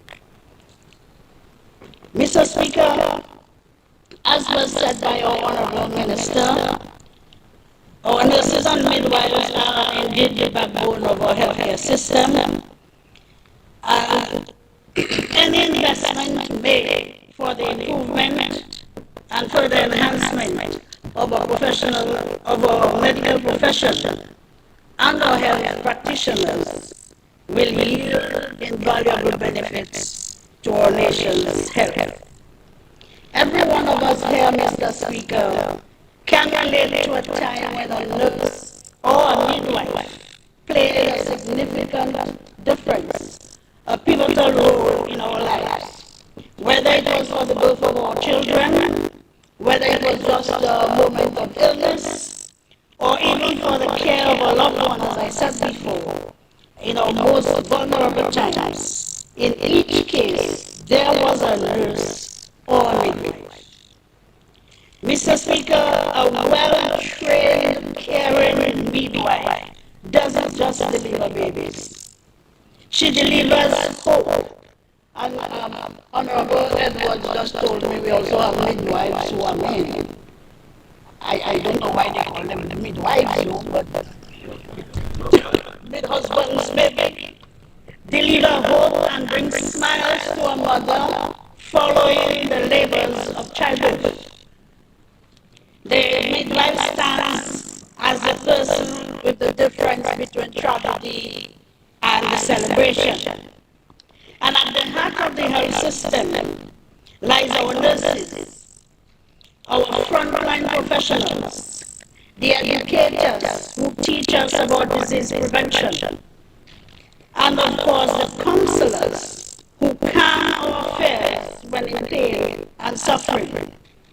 They are also the leaders who help to keep our hospitals standing, resilient and functioning during and after a crisis. And of course, we alluded earlier to the work of our healthcare professionals during Hurricane Maria and of course the COVID pandemic.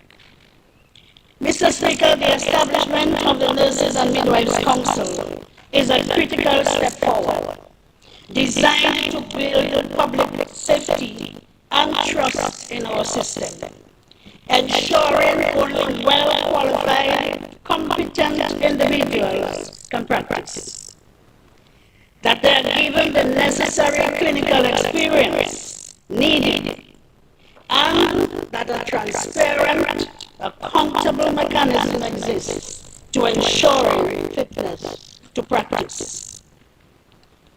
Mr. Speaker, the Council will also serve as a governing body to set strategic direction, take key decisions, and ensure that our nurses and midwives fulfill their duties to protect the public. Every section of this bill seeks to define what it means to be a professional, setting high ethical standards, providing a seal of trust, and ensuring that in every way our health practitioners are not just qualified based on what they have learned years ago, but that they undertake continuing professional development so that they remain competent and proficient in life-saving technologies of today. Licensure, of course, ensures that the three pillars of healthcare are met: education, experience, and examinations, informing the consumers of the services that the professional has been vetted and has met the requirements for the profession. You refer to your notes, or? I refer to my notes. I didn't ask for permission, not true? Nurses and midwives, sorry. Mr. Speaker, should I? Ah, boy. Thank you. Nurses and I listen, you need to pause. This is not a joke. Pause, take it easy. We have to go through the process of learning and improving. We are not going to be reading in this house. So pause, take a step back, and you will read it correctly at first. But continue. I'm not going to intervene on that matter today again. I pause and I hereby ask permission to refer to my notes. Yeah. Permission granted. Thank you, Mr. Speaker. Maybe because we know you give permission anyway, but thank you.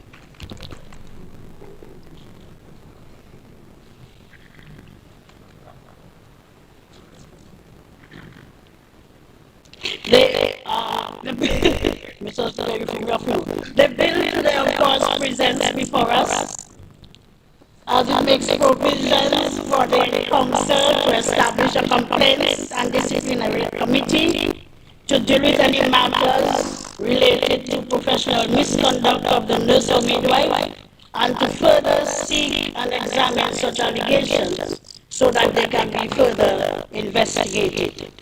So, Mr. Speaker, I will pause here because I said I was short.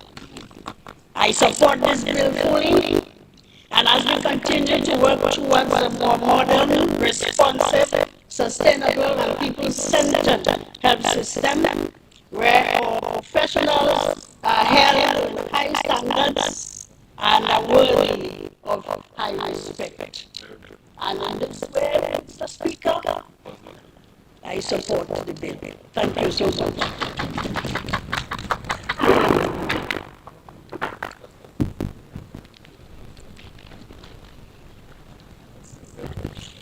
Yes, Honorable Minister, you may proceed.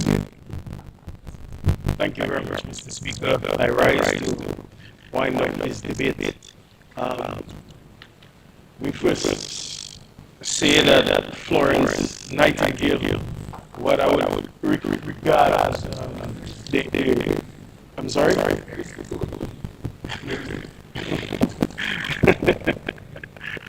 The godmother of modern day nursing would be profoundly pleased with us for tabling this legislation.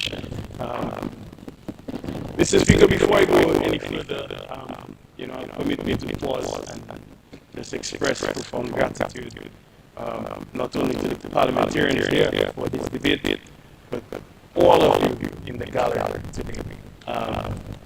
I thank you all sincerely for all that you have done in advancing this bill, this legislation. I thank you from the bottom of my heart. This is very important legislation. Is meant to benefit all of us, our children, future, even yourselves in the way you conduct and regulate and practice this, and this is going to help you profoundly. And Dominic owes you profoundly for the work that you have done. And I thank, and I'm going from left to right in terms of who I see, our principal nursing officer, Terry Bravo. Thank you sincerely for the work that you have done.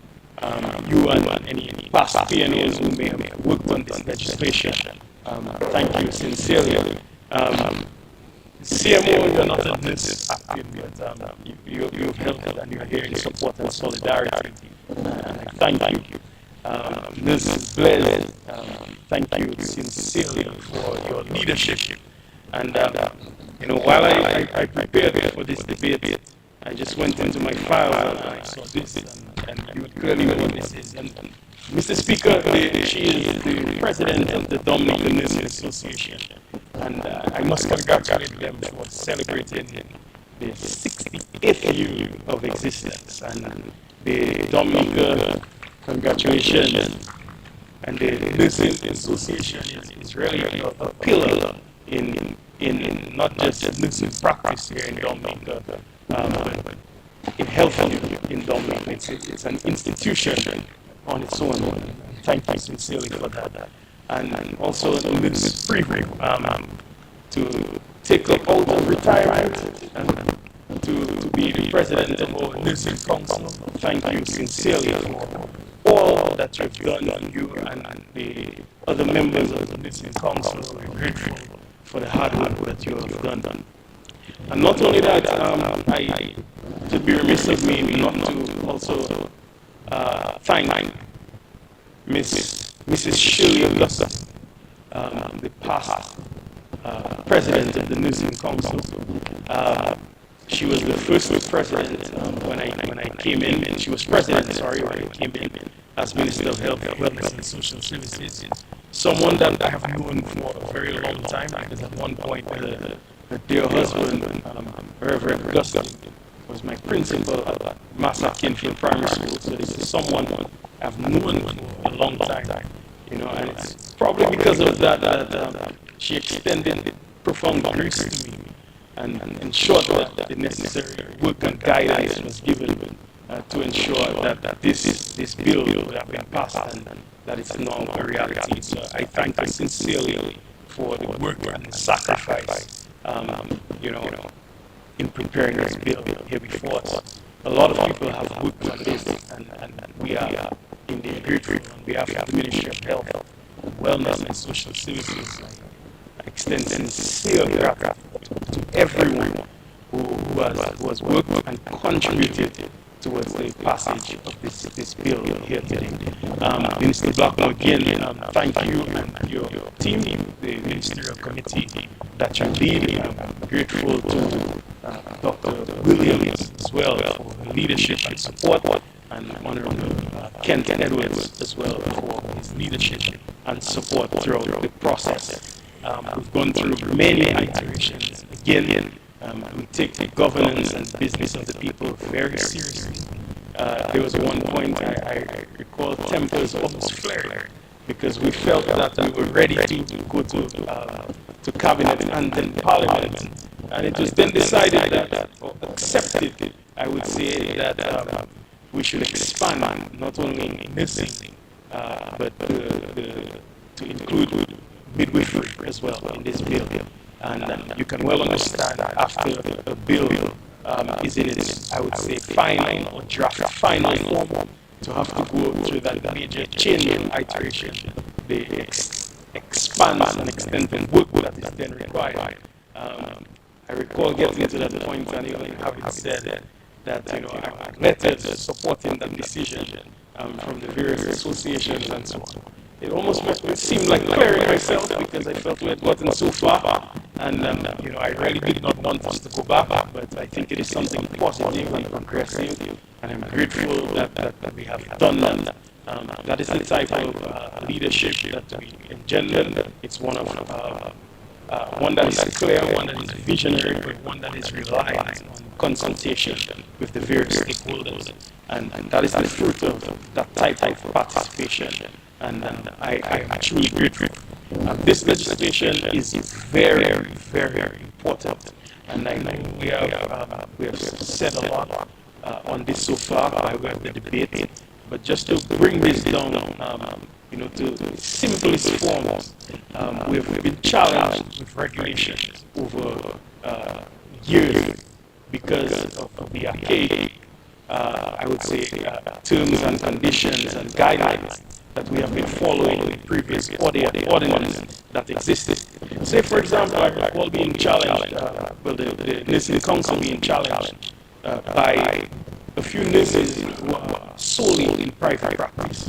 And I'm speaking to the nurses who sometimes set up shop near vendors along the streets in Roseau or other parts of Dominica, where they provide consultation and consultancy services, various services. As a matter of fact, as recently as last week, I drove past a building and I saw a sign where nursing services is being offered, and it went further to say that if you want to cure diabetes, come here, and so on. And these are the things that causes deep concern. And the challenge that the council faced was that whilst they knew that they were challenged, while they were very concerned about the offerings in terms of services, while they are concerned about the testing equipment that's being used, whether they're calibrated well, whether they're validated in time, and so on, there was very little that they could do. And it's almost as if they are regulating this in practice, but in the process of regulating the practice, they're seeking participation or concurrence from the very same people who would have not been following the guidelines and guidance. And it was one where, you know, we profoundly challenged, and we had no choice but to hasten this. But not only that, to be very comprehensive, you know, approach. So things like that would not fall through the cracks. This is something that really truly benefits us all. The people of Dominica will be better positioned to receive improved care by way of this bill. I really look forward to an improvement in the quality of care that is offered and the general state of healthcare in Dominica by way of this regulation. We are in a good place. Our nurses, like we've said, have been on the front line for a number of years.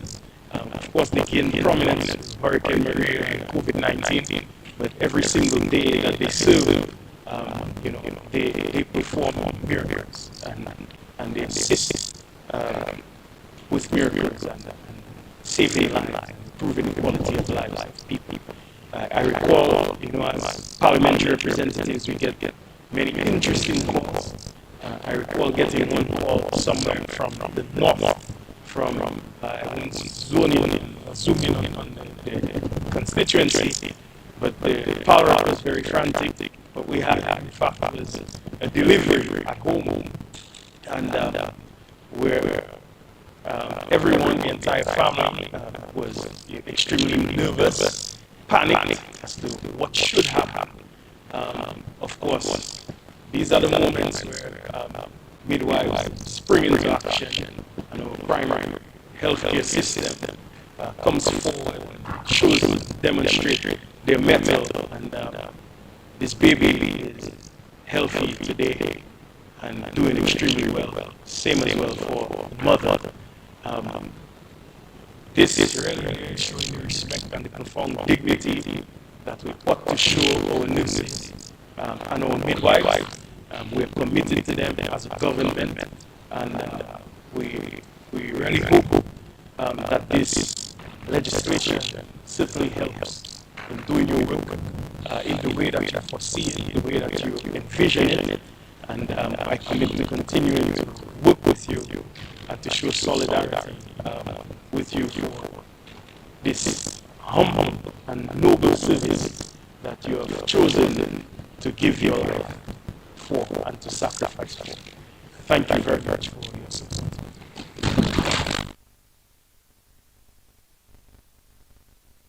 This concludes the debate. It has been moved and seconded that the bill shortly entitled Nurses and Midwives Act 2026 be read a second time. Those in favor? Those against? The ayes have it. The bill will now be read a second time. Nurses and Midwives Act 2026. The bill will now stand committed to a committee of the whole House to be considered clause by clause. House is in committee.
The question is that I do report the bill with minor amendments to the House.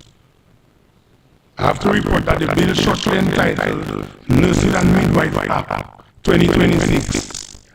Yeah.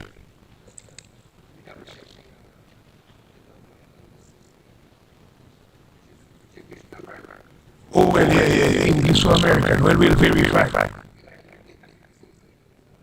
Is English? Okay, all right, so we'll stick with it. Okay. So I have to report that the bill shortly entitled Nurses and Midwives Act 2026 passed the committee stage with minor amendments. The question is that the report of the committee and the bill be adopted. Those in favor? Those against? The ayes have it. Mr. Speaker, I move that the bill shortly entitled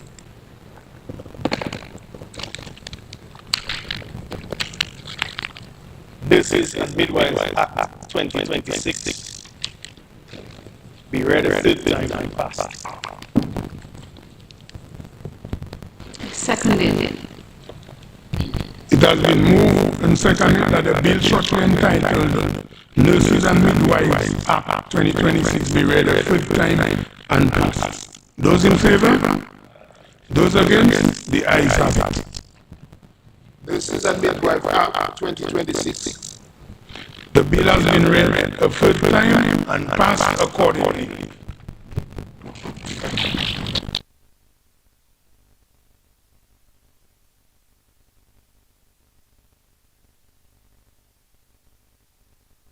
I move the second reading of the bill shortly entitled Food Safety Act 2026. Seconded, Mr. Speaker.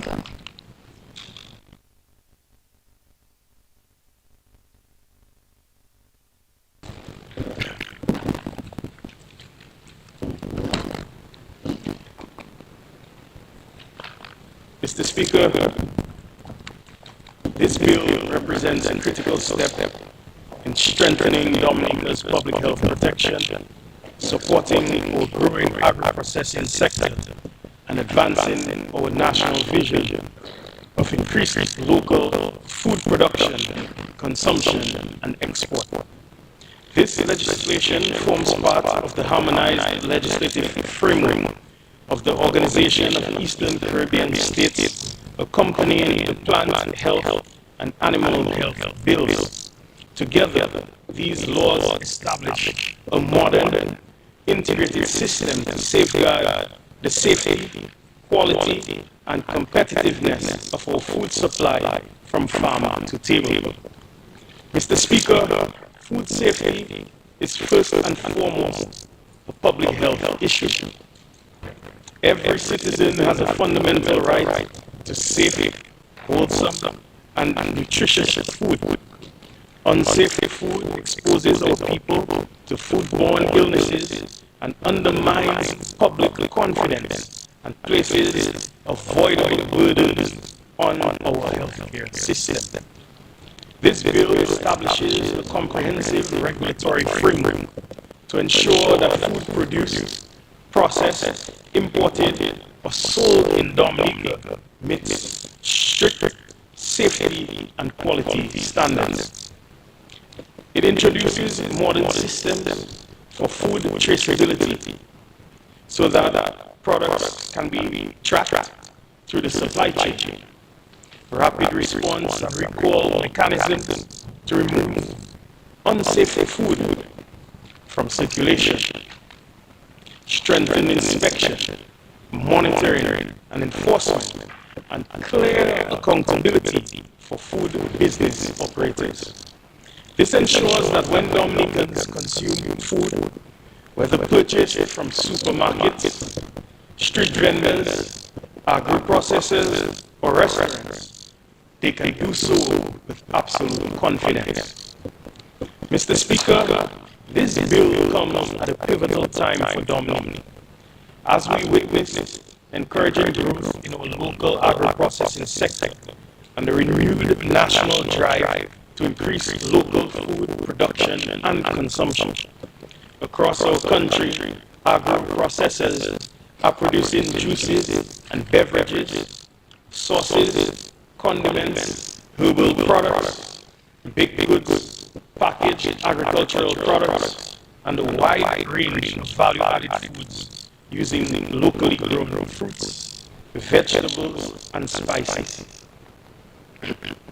These enterprises are creating employment, expanding economic opportunity, and transforming agriculture from subsistence activity into a modern, value-generating sector. At the same time, the government has made a deliberate and strategic commitment to strengthening food security, reducing reliance on imported foods, supporting young farmers and agro-processors, and retaining more economic value within our national economy.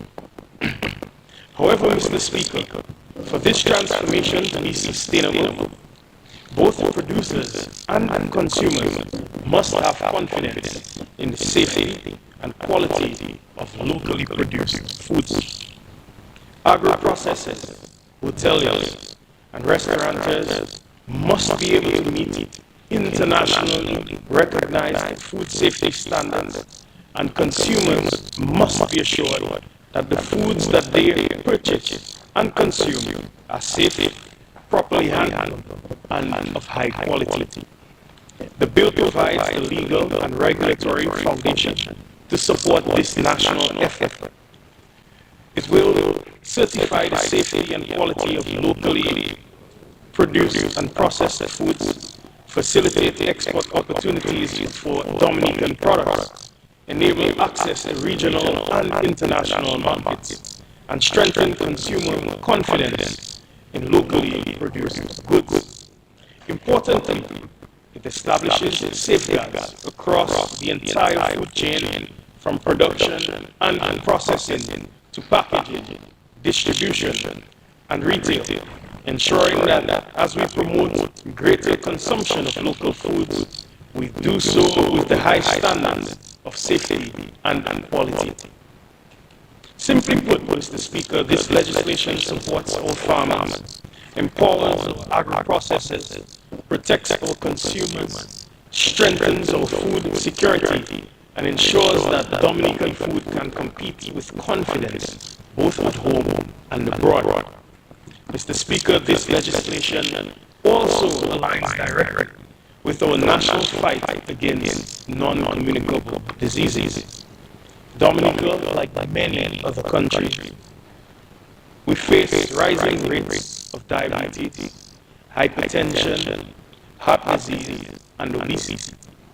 A key component of our national response is encouraging hotelier diets, including increased consumption of fresh, locally produced foods. This bill supports that national strategy by ensuring that healthier food choices, especially locally produced and minimally processed foods, are safe and properly regulated. It also strengthens food labeling requirements, allowing consumers to make informed decisions about what they eat. This is not simply a regulatory measure, it is a public health intervention. Mr. Speaker, this bill also fulfills our commitment under the revised Treaty of Basel and the Eastern Caribbean Economic Union. By harmonizing our food safety laws with the other OECS member states, we enable the free and safe movement of food products within the Economic Union. This benefits Dominican businesses by removing regulatory barriers, facilitating exports within the region, and positioning Dominican products competitively in regional and international markets. Safe food standards are the passport to trade. Mr. Speaker, this bill was carefully refined following Cabinet's review to ensure efficient and practical implementation.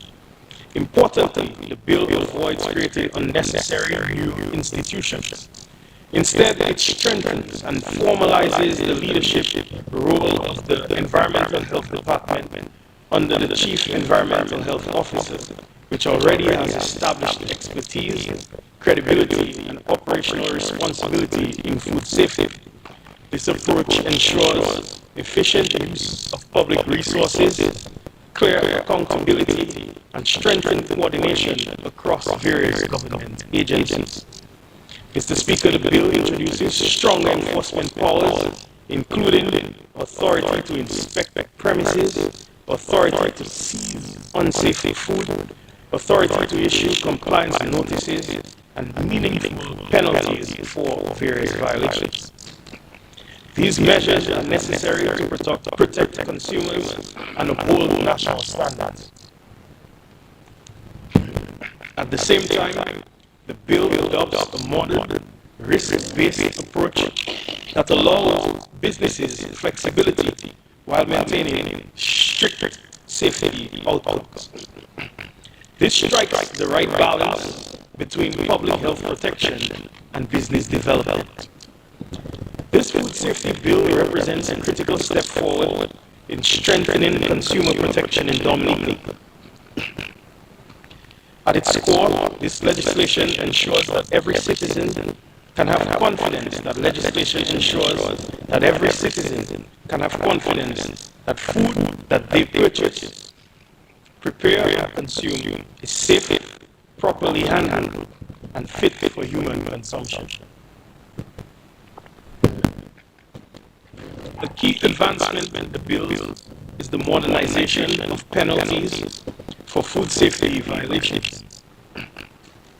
Under the existing Environmental Health Services Act, penalties are limited to a maximum of $10,000, with no clear distinction between violations committed by an individual, vendor, or that which may be committed by a larger, more commercial or corporate entity. This limitation does not adequately reflect the scale of modern food production or the potential risks posed to public health. This bill corrects that gap. It empowers the court with discretion to impose penalties of up to $50,000, allowing for proportionate and appropriate consequences based on the severity of the offense and the scale of the operation. This ensures fairness, accountability, and a stronger deterrent against unsafe practices. Mr. Speaker, these strengthened penalties are not intended to punish honest businesses, but instead to protect consumers. They ensure that those entrusted with producing and selling food uphold their responsibility to the public. They safeguard families, protect children, and preserve confidence in our national food supply. Ultimately, this bill sends a clear message. In Dominica, food safety is not optional. It is a legal obligation, a public health priority, and a national responsibility for all. Mr. Speaker, it is important to note that effective implementation of this bill will be supported by targeted investments to strengthen our national food system. These include enhancing the capacity of the Environmental Health Department through the provision of modern inspection and sampling equipment, strengthening laboratory testing capabilities, and implementing traceability and data management systems to monitor food safety across the supply chain. In recent months, the government has made concerted efforts to expand the capacity of the Environmental Health Department, including strengthening its human resource complement, to ensure that it is fully equipped to carry out the necessary inspections, surveillance, and monitoring required under these modern legislative framework. Additionally, investments will also be directed towards the ongoing training and certification of food inspectors and supporting food business operators in meeting the various required standards.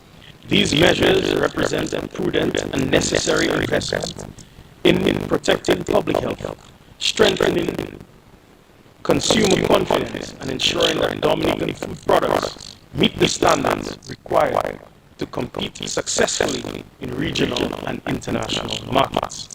Mr. Speaker, this bill is not simply about regulation. It is about protecting people. It's about supporting our farmers, agro-processors, and food vendors. It's about strengthening our economy. It is about improving public health. And it's about positioning Dominica as a producer of safe, high-quality food. This legislation represents an investment in the health, resilience, and economic future of our nation. Mr. Speaker, I therefore commend this bill to this House for debate. Thank you.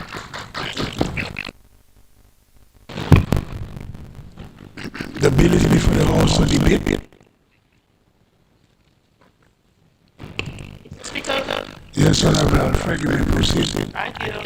I'd like to commend all those who had a part to play in the presentation of this document. Mr. Speaker, I also want to commend the Minister for the manner in which he presented. I was just looking at my notes and I was just going to just cross out as he was going along. But Mr. Speaker, I must stand to support this bill because, Mr. Speaker, more than 3,000 children are being fed school meals in Dominica daily. I am sure the Minister of Agriculture will speak on his part, but this afternoon I speak mainly in the protection of our children, our students. So we have more than 3,000 students having school meals daily. In addition to that, Mr. Speaker, we may have a higher number purchasing food from vendors along the way to school, outside of the school gates, everywhere. So this means that there's potential for foodborne illnesses and outbreak among our students. In addition to the foodborne illnesses, we have had certain incidents of students eating cannabis-infused cakes and sweets that are being sold outside of the school gate. So, Mr. Speaker, I welcome this bill and I hope that we will indeed implement some of those things because, you see, some of our stress in this island, a lot of it we have our regulations, but sometimes when we come to implement them, we are little, reluctant. So, Mr. Speaker, food safety is the responsibility of everyone, not just those in the school kitchen, and not just what goes into the pot and how it goes into the pot, but it's for those who prepare snacks for vending for students. It's also the responsibility of those preparing foods for public consumption, and not just for locals, but also for our many visitors. Because every action seems to have the potential to impact the safety of the food, whether it's from the farming, what the agriculture minister I'm sure will touch on, to purchasing, to storing, to preparing, to even holding it, to serving it, to... Mr. Speaker, that's not jokes, no? This bill provides guidance to ensure and to assure that the preparation and the service of safe food. And it should not be taken lightly. This bill should be taken seriously by everybody in commercial food preparation, everybody that who's preparing food, especially for children, because children are very easily and more severely affected by foodborne diseases. And they are very curious, and they lack awareness. And sometimes what their mother wouldn't give them at home, they're busy to eat it everywhere. Because children are funny. They like to experiment with different kinds of food. Even some of the food that against their religious practices, if their mother go away and they get a chance, they want to taste it. And sometimes they do it at school, sometimes they do it at birthday parties. So therefore the onus is on us to ensure that food served to our children, all the foods that we serve to our children, that they are safe. Mr. Speaker, the importance of food safety and the development of food safety cultures at our schools have not been taken lightly by the Ministry of Education. This has now become a component of our school safety plan. So once upon a time, school safety plan was about if there's smoke, if there's an earthquake, if there's a fire. We have upgraded to, because if there's a chemicals, you know, by some of our schools, you have some places selling certain chemicals. If that happened, and now we have included food safety as part of the school safety plan. Our teachers have received training. We have also prepared standard daily menus, which include more locally produced foods and fruits and vegetables for our children at school. All our cooks have food handler certificates and they engage in continuous training, and we have undertaken to improve works at many of our school kitchens. And we work very closely with the environmental health officer to ensure that our schools adhere to food safety procedures. So the Ministry of Education have not taken this lightly. And Mr. Speaker, it's my hope that with this bill, that something will stimulate business places involved in food preparation or processing or distributing to improve on their food safety policy if they already have one. So now people must go now and review this document, review what they have. If they already have a food safety policy, they might have to review and upgrade.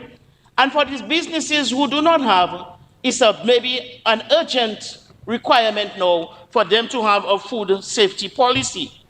Because, Mr. Speaker, this food safety policy will help to prevent the occurrences of foodborne diseases, which can have severe economic and reputational consequences for a company and for the country by extension. Mr. Speaker, it is important for these businesses to have food safety policies because this will also protect their brand. So sometimes when government bring up certain things, people squabble and think it's a punishment. But in the end, if we do it well, it's something that will protect their brand integrity and ensure compliance with the regulatory requirements. It will also, as the minister said, it will also develop a level of confidence in the people who eat at these places. And Mr. Speaker, sometimes people who work at this establishment, they get well angry, you know, if you ask them a question about their food safety. Well angry, offended, fumes in, until you don't want to eat the food again. Sometimes you pay for food and you just leave. Like fumes in is not fuming, it's fumes in, they burst a fuse. And the way they behave. But I am saying, Mr. Speaker, consumers have a right to ask about food safety. Consumers have a right. And that is why it's important for these businesses to have a food safety policy so that when people ask, all you have to do is provide the answer. Because people can ask you, where do you access your products from? According to where you buy your vegetables, I want to know where you're buying the lettuce from. And if I am bold enough, I will even go and look at the place. Because you know, Mr. Speaker, there are some vegetable producers, and the minister maybe will speak about that, who have very poor practices. So people, you're laughing, not jokes, no? So people who are providing food for people, they should ensure that they have a food safety policy in place. A person asks you a question, instead of being so unpleasant and angry and don't want to serve the person, if you have a document, better again, you can even present, this is how we do it, this is because people have a right to know. Mr. Speaker, businesses with strong food safety policies, they will create an environment where people will eat and they will know that their health is top priority in this place. It will reduce all of this food poisoning. It will promote public health. And it will safeguard consumers' well-being More than that, it will keep the business rolling. You wouldn't always need a business card. People will speak about it because you know people can lose their work based on what feedback come from a place. So that will also help people to keep their business rolling. Mr. Speaker, more and more. Boy, I myself afraid, you know, Mr. Speaker, because all like now, we have grounds now for legal liability and stuff like that. Because you know, Mr. Speaker, more and more our people are becoming more involved in food preparation. So this is coming at a good time. More and more people are eating outside of their homes. More and more people are eating. For those people who eat at home, high commendation. Because we know what is going in our pot. But more and more people are eating outside of their homes. More and more eating and drinking is becoming part of everything we do. Mr. Speaker, in church we have fellowship, and our next thing we call in swallowship. Yes, where people bring and eat, or after service we have a fellow. You know, after the fellowship now we go in and we having lunch in school, in church. We call it a swallowship after the fellowship. So you see that? After funerals, we have happy hour. Snacks are becoming a regular part of meetings. Mr. Speaker, we celebrate births. We celebrate birthdays. We celebrate housewarming, bachelor and bride to be, wedding. And Mr. Speaker, sometimes there's no occasion at all, and we cooking our food. We bubble in a pot or we burst in a pot. So the young people refer to it.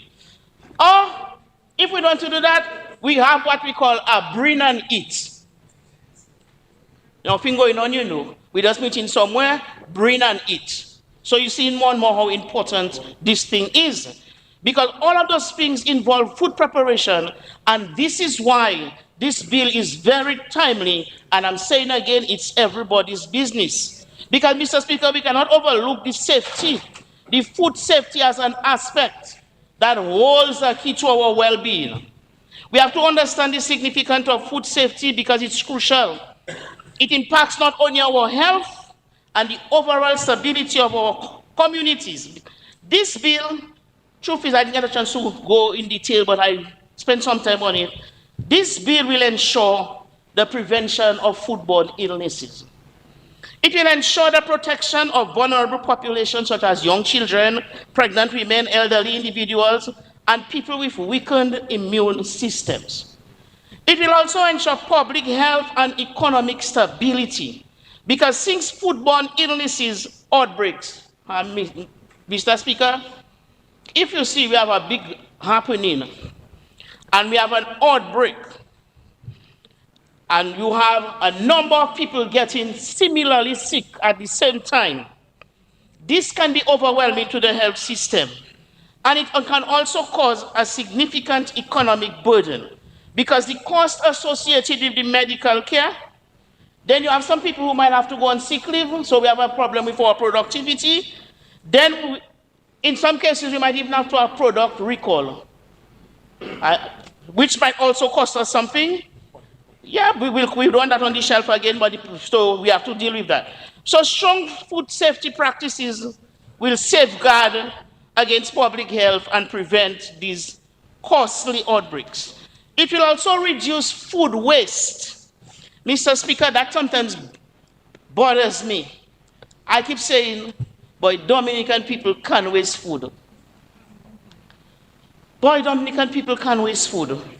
That will reduce food waste. Because since proper storage, sometimes people just putting stuff anywhere on their fridge, and they come on Saturday and they clean and they throw out a whole lot of food and they put some more food, sometimes in the wrong place. That's why you have to throw it out in 3 days' time.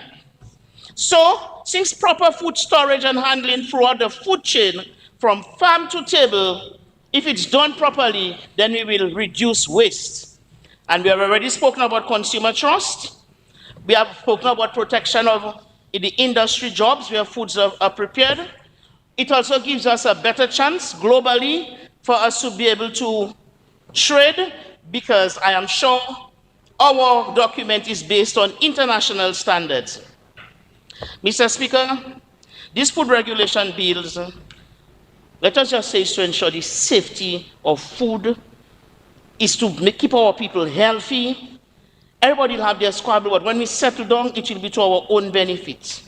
They are set to make sure we handle foods well, we process food well, we package food well, we label foods well. Compiling with this regulation is not about avoiding fines, you know. I don't want you to say that. Complying to these regulations is not about fines. It's not about legal actions. No, it's not about that. It's about upholding the legal responsibility to provide safe food. Mr. Speaker, access to safe food and nutritious food is a fundamental human right.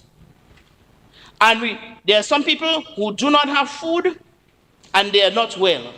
But we do not want to be in a situation where we have food, but the food we have is making us unwell. Because we'll be in the same situation with those people who do not have. So, Mr. Speaker, implementing and promoting food safety practices across all levels, from early childhood to go up to hospital, to public, to all levels. It's an ethical responsibility.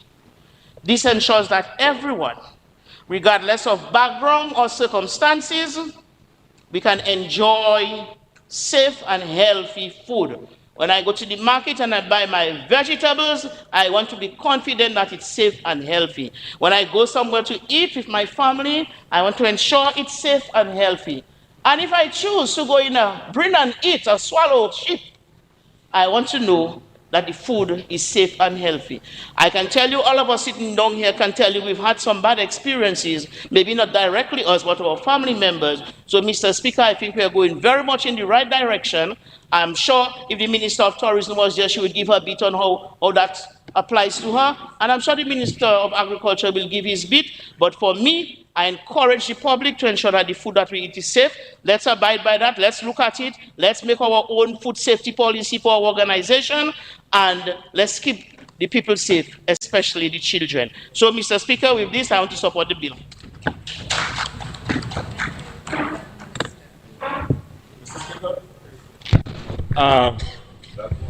Yeah? Yes, I saw Honorable Blackmore, then Senator, then... No, you may proceed. No, I hear him to the speaker, I was thinking. Okay, yes. And then Honorable Roy. Yeah, you may proceed, Honorable Blackmore. You want to go, that's not a problem. Yeah. Anyway, I'm going to talk longer on this, so thank you, Mr. Speaker. I want to be very, very brief again. Honorable Minister for Health, I want to commend you again for bringing this very important measure before this Honorable House. I want to say, Mr. Speaker, I haven't listened to the Minister for Education. I want to add my piece and to say further, I do not believe the intention of that measure before this Honorable House should be misconstrued. And it's not a punitive measure that is being undertaken there. I believe what has been done, I've been taught that when you're doing something, you must do it with the highest degree of excellence, and money will follow you. Very often, that we want to get paid before we work. Very often, we want to make a fast money. And so, the Minister for Health in his introduction was splendid. I do not believe I want to relitigate some of the things that he has highlighted. As we move greater and greater, Mr. Speaker, into the celebration of our carnival and the Creole Festival, when, of course, we just had the conclusion of our carnival activities. And for the 2 weeks period of time leading up to the carnival, we had 10,776 people who came to our shows. They want food to eat. So this measure, therefore, Mr. Speaker, will work with our people who are involved in the food industry and different services to ensure that they up the game and to a level of excellence, therefore, in terms of packaging, in terms of preparation. And what I like about this measure before this honorable House is it protects, Mr. Speaker, the most vulnerable in our mix, especially the children. Think of the hundred of illnesses, Mr. Speaker, of poor, food safety practices, Mr. Speaker, can lead to. And I've been around for a while. I go to places and I see plenty of things, Mr. Speaker. And I believe we have gotten to a point in our life and in our development where we have to ensure that we do not only set standards, but we have to also ensure that the standards are met and there can be timely inspection to ensure that those standards are met and kept. Mr. Speaker, we talk about the whole issue of food hygiene. That is critical. Okay? And so it's not only about food safety from a holistic standpoint, but how do we disaggregate that? We speak about food hygiene, Mr. Speaker, and food safety practices. That is critical. What do we mean by that? If you're serving food, especially food, the constant washing of your hands, Mr. Speaker. So often I see people sell stuff. You need to have gloves. No gloves, I will not eat it. That you come to serve food, you have slippers on your feet, sleeveless, Mr. Speaker, and the pearls on your arms are not. It's still there.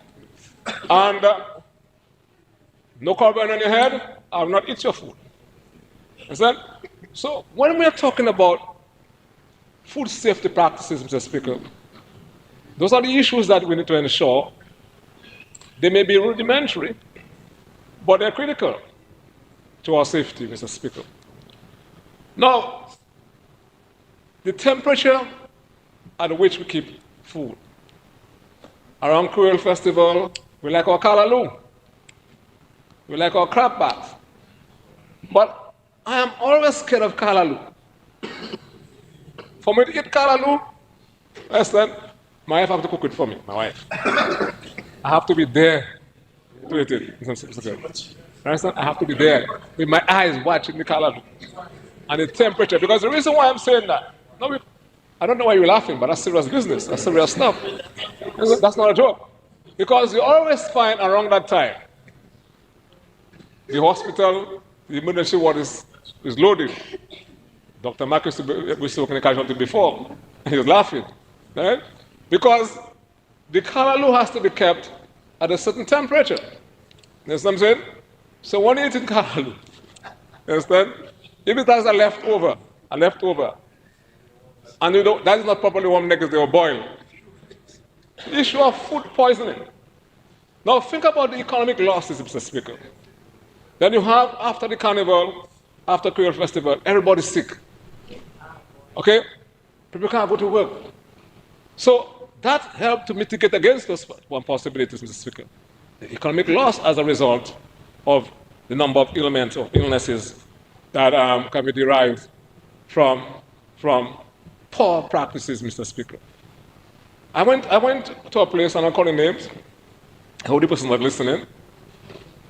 But my intention is to try to educate as to what we really mean by what we're presenting. So the person selling eggs, they're selling raw meat. But I say cooked food, ready-to-eat food, almost mixing with the raw stuff. You know? So the issue of cross-contamination, Mr. Speaker, is another issue that we have to actually address. And the regular inspection that is contemplated in this measure will help prevent those eventualities, Mr. Speaker. So if you are producing meat, you are a butcher, and at the same time, some fellas cooking at the same time. Do not mix the raw meat Don't put them close to each other. The raw meat and your fried eggs are rolling on the side and the food ready to eat. That's not good, Mr. Speaker. Mr. Speaker, there are also some common food hazards that we have to take into account. Some of them are biological in nature. And that's where you have the viruses, the bacteria, etc. You know what I'm saying? So those are the issues, of course. These are serious stuff, Mr. Speaker. Serious stuff. And some of them are even chemical in nature. So this is a comprehensive, Mr. Speaker, bill that takes into account the need for us to ensure that we adhere to the best practices insofar as food safety is concerned, Mr. Speaker. There are some physical aspects that we have to speak to. I've been involved in politics since 2000. I don't drink no form of alcohol, but I mean, in my constituency, I do not think we have more exciting areas where you can bring the spirit of man than in my constituency. But I've been in places. When I look at a glass, the first thing I look at, if the edge of the glass is like a grater, Mr. Speaker, the edge, you look at a physical, understand?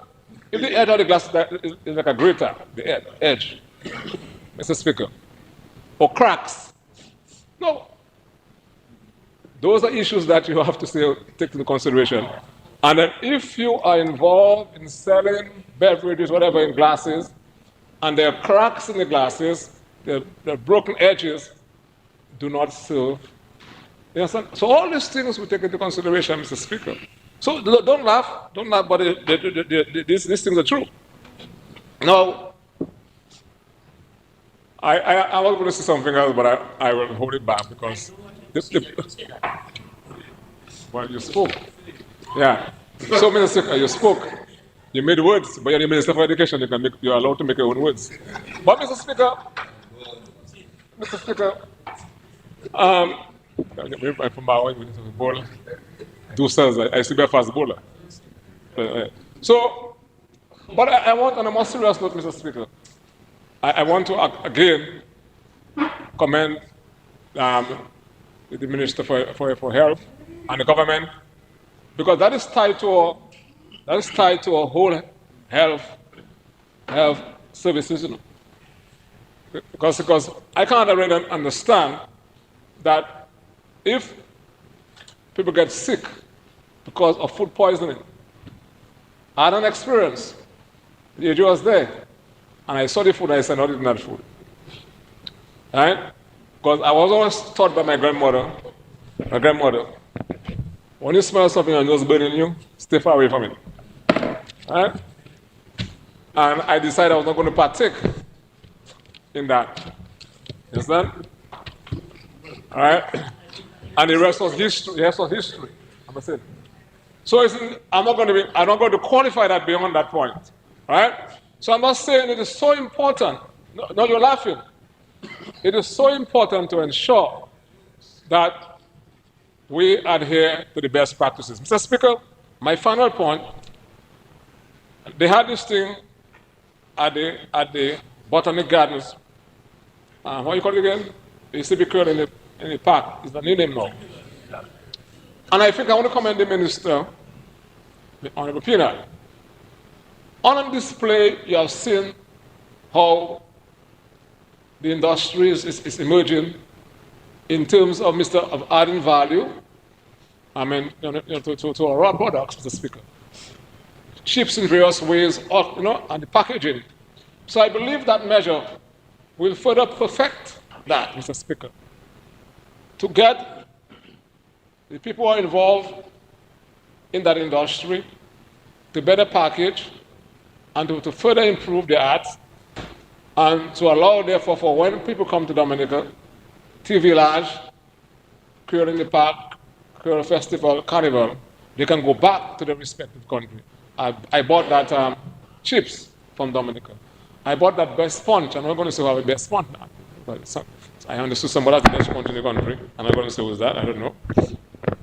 I bought this in Dominica, I bought this there, and the packaging is the best. And not only the packaging, but the taste is the best. The quality is the best, Mr. Speaker. And that is what this bill is attempting to do, Mr. Speaker, is to elevate our standard and to take it to the level of excellence, Mr. Speaker. I support this major proposal of the House.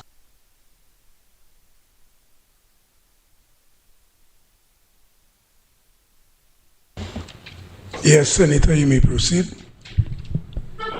Mr. Speaker, I rise to give a short, sweet contribution towards the bill entitled Food Safety. Let me begin by stating that I fully support the principle to strengthen food safety in Dominica, especially coming from an agriculture and tourism background, an agricultural community, and a country that's said to be the food basket of the Caribbean. Mr. Speaker, as the Minister for Health stated, we are experiencing a growth in agro-processing. Also, we are also experiencing a growth in the tourism industry. Many of us here mentioned the growth in our carnival celebrations. According to the Minister of Tourism, I wish she was here, and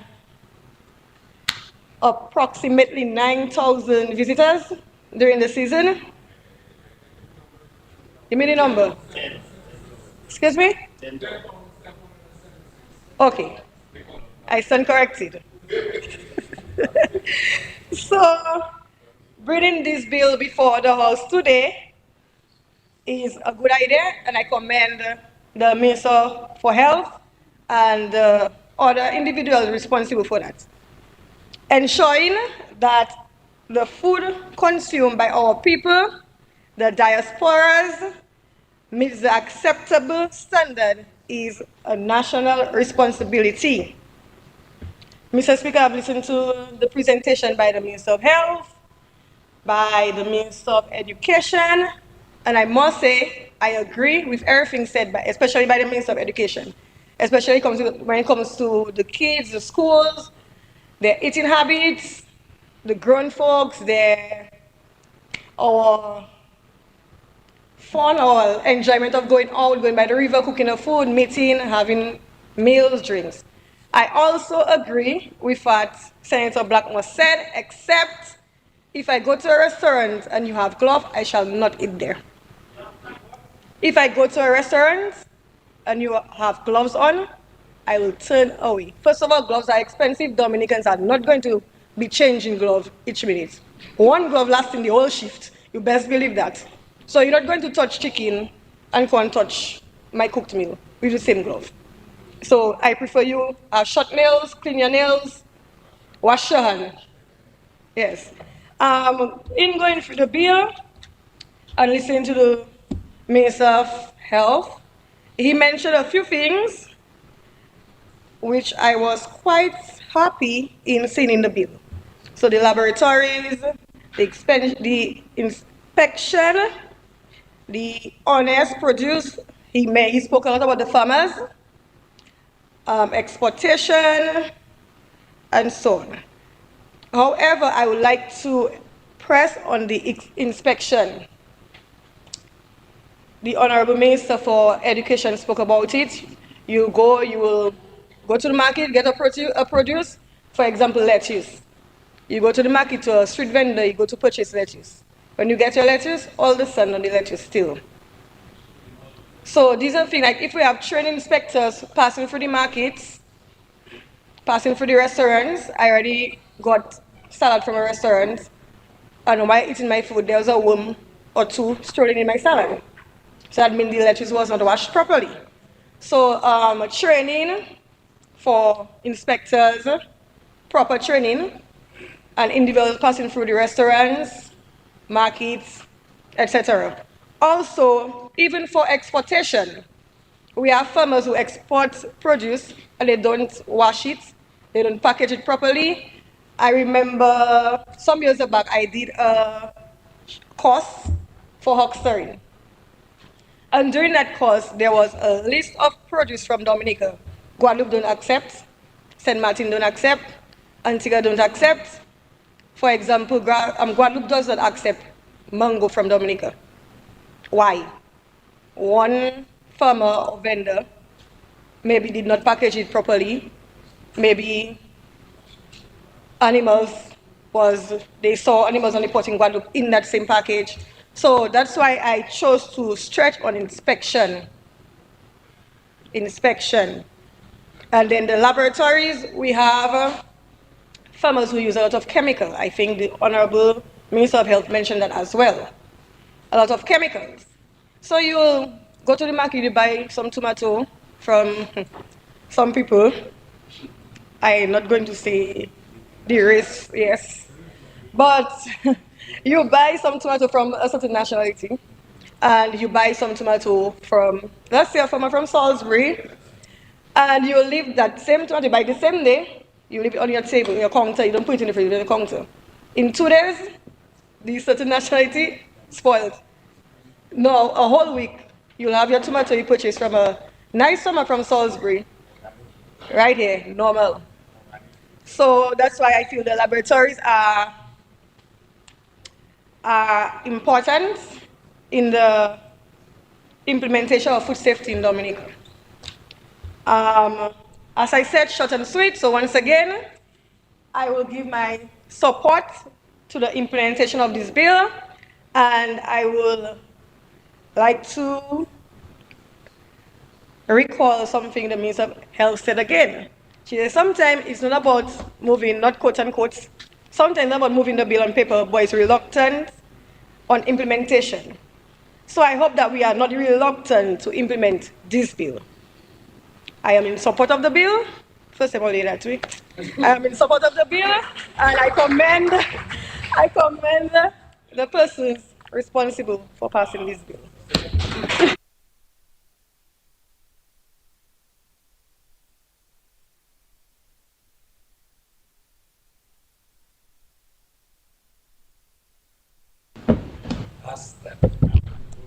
Yes, Honorable Roy, you recognize, you may proceed. Thank you, Mr. Speaker. First, let me commend my colleague, Honorable Avil, for presenting the food safety bill, a bill I think that is long overdue. I wish, Honorable Avil, that we could have presented this bill with the animal health bill and the plant health bill, as we did last year when we attended the OECS Assembly in St. Vincent, along with the Honorable Prime Minister. But I'm hopeful that at the next sitting, we can present the animal health bill and the plant bill, because they go together to get the true impact that you want for this particular food safety bill. Mr. Speaker, it's no news that I worked in the sector quite a bit, and food safety is not new to me. So I'm very happy being part of this team to present this bill here tonight. There's one component of the bill I really appreciate, the part that deals with traceability, recall, and the emergency system. I think that's part 3 of the bill. I think this is very transformative, Mr. Speaker. Not that it's new to us, because the older folks would know that that's what sustained and maintained the banana industry, traceability. Where in the banana industry, they could recall a box of bananas and trace it back down to a finger on what farm it was harvested. But that was all private sector led, because these industries were the one who really ran with the banana sector and contributed significantly to the GDP of our island. But it's so heartwarming to see that now the government itself is implementing a food safety bill that will protect the citizens, that will protect the farmers, and of course, maintain the reputation of our island. So, Mr. Speaker, let's look at the investment we are making now in the sector. The National Abattoir, $6.4 million when you add up everything. You need a robust traceability system. So the abattoir cannot go without a food safety system. So I meant to say, this bill is so timely that we are about to commission the abattoir, let's say, in the next month or two. And we are passing this bill tonight, which provides a legal framework to implement that system in the abattoir. Most time it's about standards and food safety. We've been speaking for that for decades, but it was all voluntary. There was no legal framework to actually force practitioners to implement it at the establishment. So I'm happy for that. So, Mr. Speaker, was I'm on that and I make reference to the abattoir, just to say we are 90% complete in terms of construction of a new abattoir. We'll commission by end of March, early April, God's willing. We have installed all the processing lines.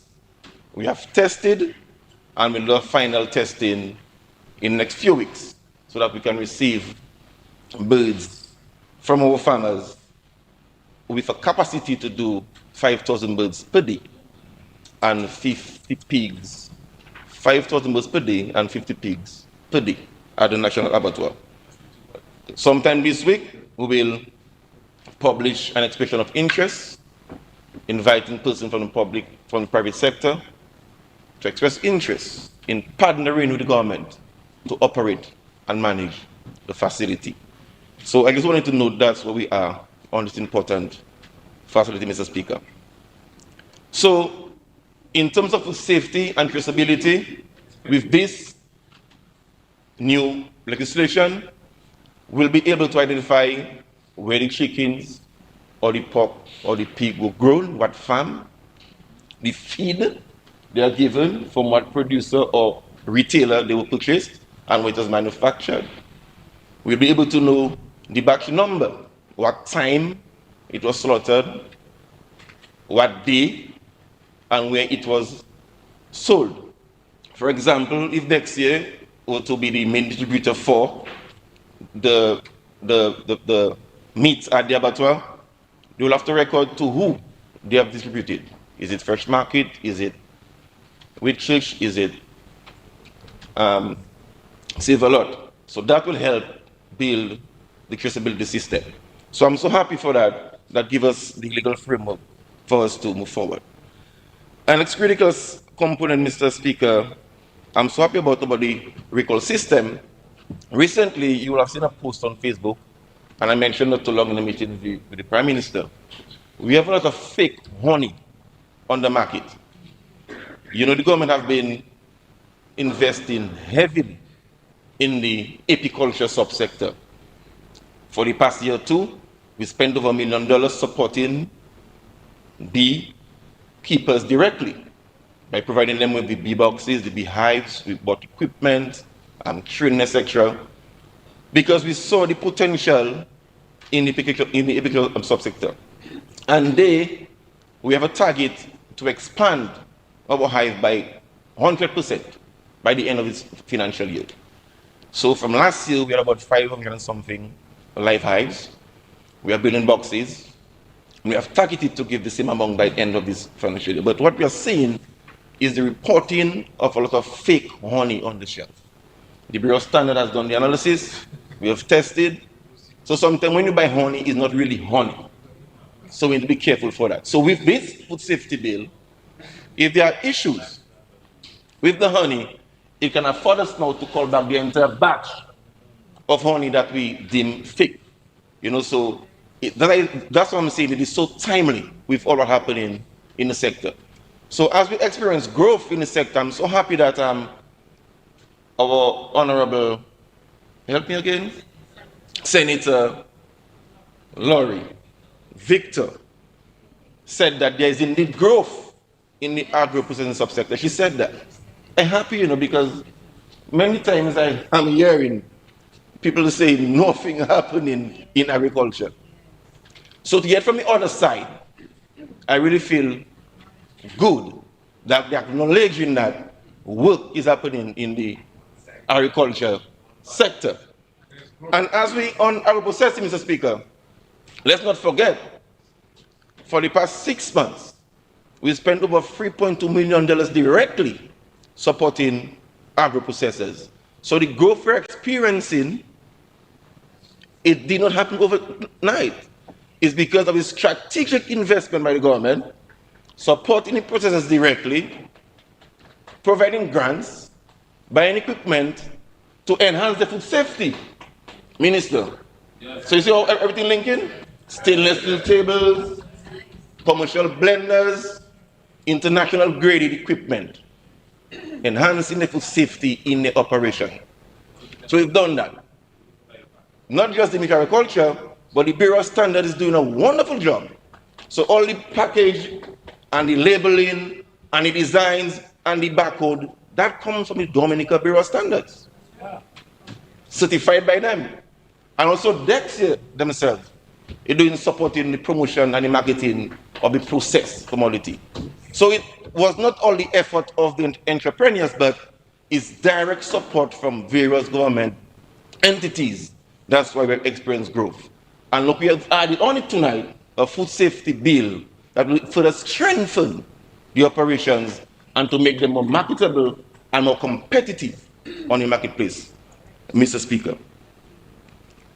A critical area that I'm so happy about, I wish my colleague Bifa was there, is fisheries.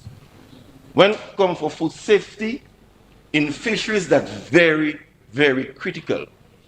Dominica has the potential to export fish. We did trial shipping in Canada and New York already. And we've gotten high marks because it arrived on the market almost fresh. So the fresher it is in the market, is the higher you get for the price. But for us to do that, we need to have our facilities certified. HACCP, which is Hazard Analysis Critical Control Point. That's an international standard that certifies facilities to make sure your food safety is in check and you can export freely. And the item of traceability is embedded within that particular standard. So we are happy for this as well. At the Fisheries Division, we have been working already to implement HACCP at the Fisheries Complex. We'll start with Roseau as a pilot, because for us to export and to continue to export fresh fish, the excess no management facility will need to have the Fisheries Complex certified. So we'll start with Roseau, we'll move to Marigot and Portsmouth, and then we'll have to visit the other small facilities we have around the island, because that is very essential for us to continue tapping on our export market. But again, Mr. Speaker, we've invested so much in fisheries for the past 4 years. I'm happy for this bill because it's going to have the fishers maximize the benefits from this investment. We spent over $1 million purchasing outboard motor engines after Hurricane Maria. We provided boats. For now, almost 40 boats we have already distributed to fishers around the island. After Hurricane Maria, we rehabilitated the Fisheries Complex in Roseau and Marigot and Portsmouth for over $20 million. We are also now constructing fish landing sites in Stowe, Scottshead, and Saint-Sauveur. We've done facilities in Maho, Bioche, and Dubla, and we are constructing vending facilities in Fokole and Newtown. Over $4 million direct investment in the fisheries sector. But all this investment without this bill that we are debating tonight will not provide the kind of benefit that we intend to get. So I'm so happy for this, Honorable Lavelle. I will sleep good tonight because that's an area I worked for the better part of my career. And being now a legislator, speaking on it, it makes me feel good, my brother. Thank you so much for that. Mr. Speaker, we spoke on agro-processing, and I don't want to just rush over that because that have very, very huge potential for not just the agri-sector, but for small business development on island. And this bill will again enhance the small business operators' potential in accessing markets overseas, which are now going to link directly to our international airport. And the reason I'm saying that, the more access we have, the more international clients that we bring in, the more high-end hotel chains that we bring in, the more crews that we bring in. The marina is going to bring in some high-end yachts. These people are used to international certified products. So we cannot provide them with mediocre stuff. So the food safety bill now will not just force us, but will encourage us to provide not just packaged commodities, but even fresh produce at a level that meets international standards, Mr. Speaker. So all of you spin that bill is of benefit to not just consumers, but to us as a country in raising our profile of how we do things and how we present our communities. There are some existing structures and other legal frameworks I must make mention to that support that bill directly. One, my peers will agree with me. Once we had a National Codex Committee, I'm not too sure of the status, but that's very critical because that's the committee that really advised government on standard and food safety issues.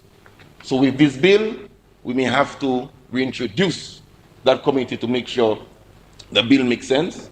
It's not just monitoring and policing and ensuring that you implement and enforce laws, but we have to get the proper advice from professionals as we go forward because the system itself, the food system, is evolving and we have to remain current in that. We also have the Fresh Produce Quality Control Act, which is being managed and monitored by the Bureau of Standards. That too is very, very critical because it looks at the entire value chain from farm to market. It speaks to some level of food safety, although it is more focused on the quality of the produce, but the practices on the farm links directly to the quality and the food safety because of chemical residues and other issues that you can correct right during your farming practices. So that too is one of the structures that we have to look at. The Bureau of Standards is very, very strong on fresh produce. They certify farms, ensure that what is being produced is safe for consumption. So that's one of the other acts that we have to look closely to see how we can marry them so that it can make sense. Again, Honorable Lavelle spoke about investment in certain areas to make sure that that act is being implemented properly. He mentioned about laboratory services. But just to know that the National Center of Testing Excellence is fully equipped in micro B, in water quality and chemistry analysis. So I think Ministry of Health should do a thorough analysis of the test that is being conducted at the NCT before investing in similar equipment, so that can make sense. They do a lot of good stuff up there, and they're very strong on microbiology and water quality. And I think these are the two areas that will focus in testing to ensure food safety. So, Mr. Speaker, I also want to say that I think that this bill is very timely, it is strategic, it is essential, so without no reservation, I lend my full support to this bill. Thank you very much.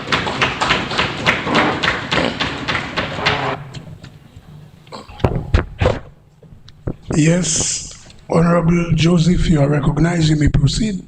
Thank you, Mr. Speaker. Mr. Speaker, I just want to rise briefly to support my minister and to give my full commendations to the Minister of Health. And I recognize the PS of Health, which probably left. But I know it takes a lot to develop these bills, these acts. And I really want to commend the Ministry of Health. It is a very timely, as my minister said, an important bill. And We're focusing heavily on food safety, but within the agro-processing sector, there's more to it than just what we eat. Our skin is the largest organ on our body, and we have a lot of products on the market that people use in their hair, they use in their food, and probably some products that you would not consider food grade, people consume them, like castor oil and other essential oils that we use. And it's very important that the processors out there are versed with what this bill entails. And if we go to section 3, subsection 1, it says that this act applies to the safety of food at all stages in the food chain, including A, the production, processing, manufacturing, or other preparation of food, the handling, sale, and distribution of food, the import, transit, and export, dispatch, transport, and any other activity relating the premises or location where the food is prepared, notwithstanding the code, the scope of legislation. And then in number 2, which the Minister of Health was mentioning about swallow sheep and bring and eat. Education, yes, yes. Number 2 says, notwithstanding the generality of subsection 1, this act does not apply to food that is produced, prepared, imported, or exported for personal consumption. However, it is also as equally important as preparing food for other people to consume or to put on the market. Because, I mean, if you go into a swallow ship after church, you're not going to tell the person, show me your food handler's permit for a macaroni pie that they prepared, because that would be kind of extreme. You go to church, you have Seventh-day Adventists just call it potluck, you know? So you're not going to ask the person to present a certification or, you know, but it is just, it has to be practice for us to prepare food for consumption, because you don't want to prepare something that makes your own self sick or your children or your family. So it's just, it has to be a part of our daily routine. We have to ensure that our environment is clean, we wash our hands, we don't cross-contaminate, and so on. So this bill is not abstract to us, and as my minister mentioned as well, the ministry has actually been doing their part. We have been doing our part to contribute to the development of this sector.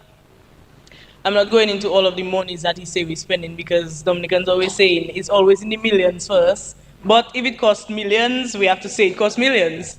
So, so we've been providing equipment like steel tables, commercial blenders, grinders, and food-grade equipment, irrigation systems, water storage tanks, and apiculture equipment that actually meet international standards, that we can say we're using international food-grade equipment to produce whatever it is that we are producing.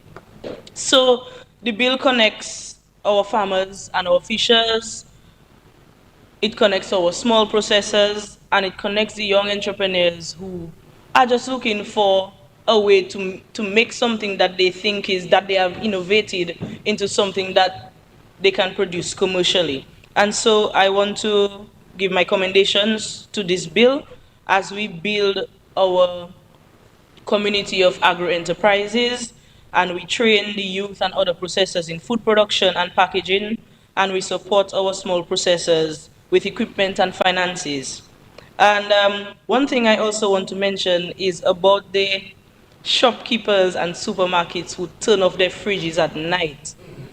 This is a very dangerous practice, because you can put off your fridge, something goes bad, somebody purchases it, it looks good on the outside, and then the person consumes it and it causes issues for them. And sometimes there is nothing much that you can do about it when you get sick. Many of us have experienced food poisoning at supermarkets, at restaurants, at snack eats as we call them, and we just have to go to the hospital or stay home, drink whatever it is that we feel will make us feel better, and there's not really much that we can do.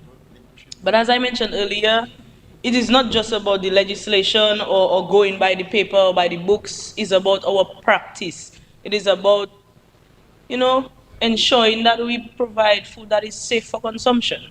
So I want to once again support this bill and to say to all of our processors, our restaurateurs, people who prepare food on a daily basis, that this bill is not just something for us to read, it is something for us to practice on a daily basis. And once again, thank you, Minister, for your guidance, and to the Ministry of Health, thank you very much for presenting this bill to the House. And Mr. Speaker, I want to say that I strongly commend and support this bill.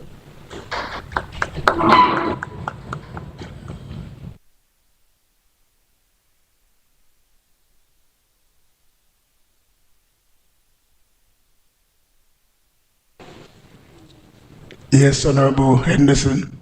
Thank you, Mr. Speaker. Mr. Speaker, I rise in support of the Food Safety Bill 2026, especially as the Minister of Trade responsible for the National Center of Testing Excellence. And I don't know, I didn't hear the chairman, maybe I was out, but also known as the Bureau of Standards, and how the important role that the Bureau of Standards plays and will play in ensuring food safety. And that's why I love the science. I love the science. Sometimes, some of us, we seem to forget that it is the science. It is the science that has brought us so much comfort, but health and safety. It's all about the science. Mr. Speaker, I think over the years, we have become less resistant to bacteria, all the good germs, all the good thing. I remember when I was growing up, so much mango caca eat senjo. I mean, the mango fall, you roll it, you wipe it, you eat it, you go back home, you eat mealies. You know this mealies?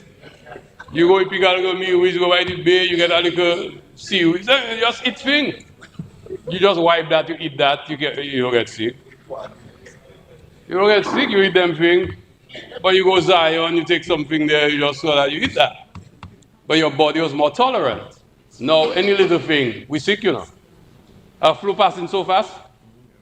I mean, but really and truly, modernization has brought with it even the change in our bodies and the way our bodies respond to fight bacteria, to fight all this. That's right. And there's the introduction of new ones because the world is interconnected. Because that is the other problem, I don't know if you realize that. I mean, sometimes I think about that. You go on a plane, you sit there. How much man that, people that rub themselves on that, you come home with it, you go straight at your home. You don't leave your clothes outside. I mean, it's the interconnection, and it happens so quickly. Doesn't give the germs time to die. You bring it there, because if you go from China, you don't know what you meet. You come from the Middle East, you come from Europe, anywhere, the US. So we are more interconnected, and therefore we have to be mindful of those things. And this is why I fully support this piece of legislation. Minister, thank you very much. The Minister of Agriculture, thank you very much for your work, past and in more recent times as well. So this is very important. It's very important to us. And things we took for granted before. You go by Wendy, buy your Bix and Bunjao for recess. You don't worry what Wendy do. You just eat the thing. But now we become more conscious of those things.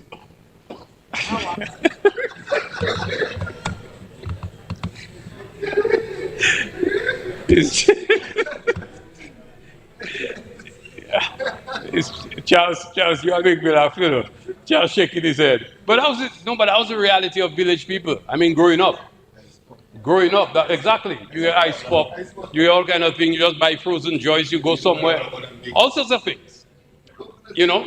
Coconut cheese, exactly. Loga, I don't know what is that. if they're still making that. But I mean, we consume stuff.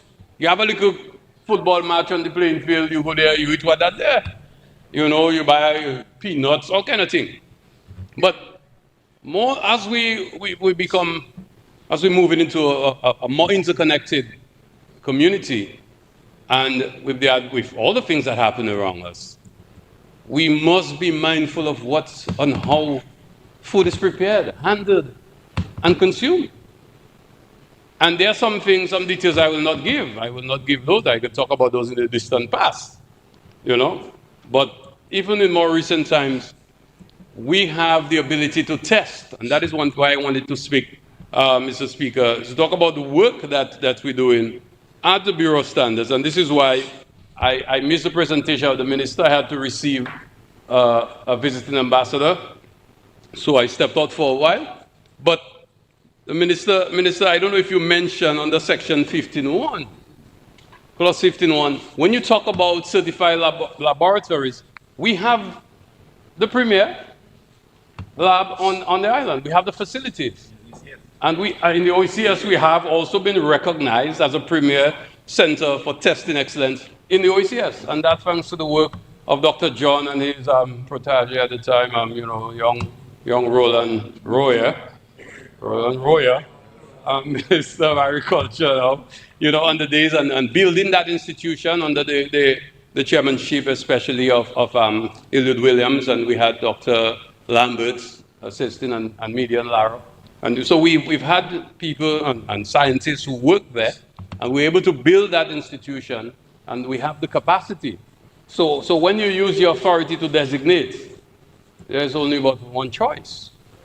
According to the Senator Edwards, it's but one choice. You have no choice but to vote yes. So we are prepared, and we have been doing the work. We have been doing the work, and sometimes voluntarily on our own initiative. Like recently, we did some testing, and the PS haven't sent me the report, but she gave me, a verbal report on that, and she made me a little nervous about what I consume because I still have, my little boy days in me. I like to just eat things I like anyway. So, Mr. Speaker, the Bureau of Standards, National Center for Testing Excellence, have been conducting a number, they have been certifying the GMP with manufacturing practice. We have the DOMGAP. I think that was something that was created then, where we have the general standards, especially in agriculture. So we have been trying to certify. It's difficult, it's expensive, and we have found some challenges. But we provide those services. And we're hoping that we can go back. Now that this legislation is there, we have no choice. The only thing is a very costly exercise, and that's a conversation that we need to have. Because that is why we did not get as far as we planned to, because of the cost. To farmers, for example, preparing their farms, ensuring they have washrooms, ensuring that they have facilities and so forth.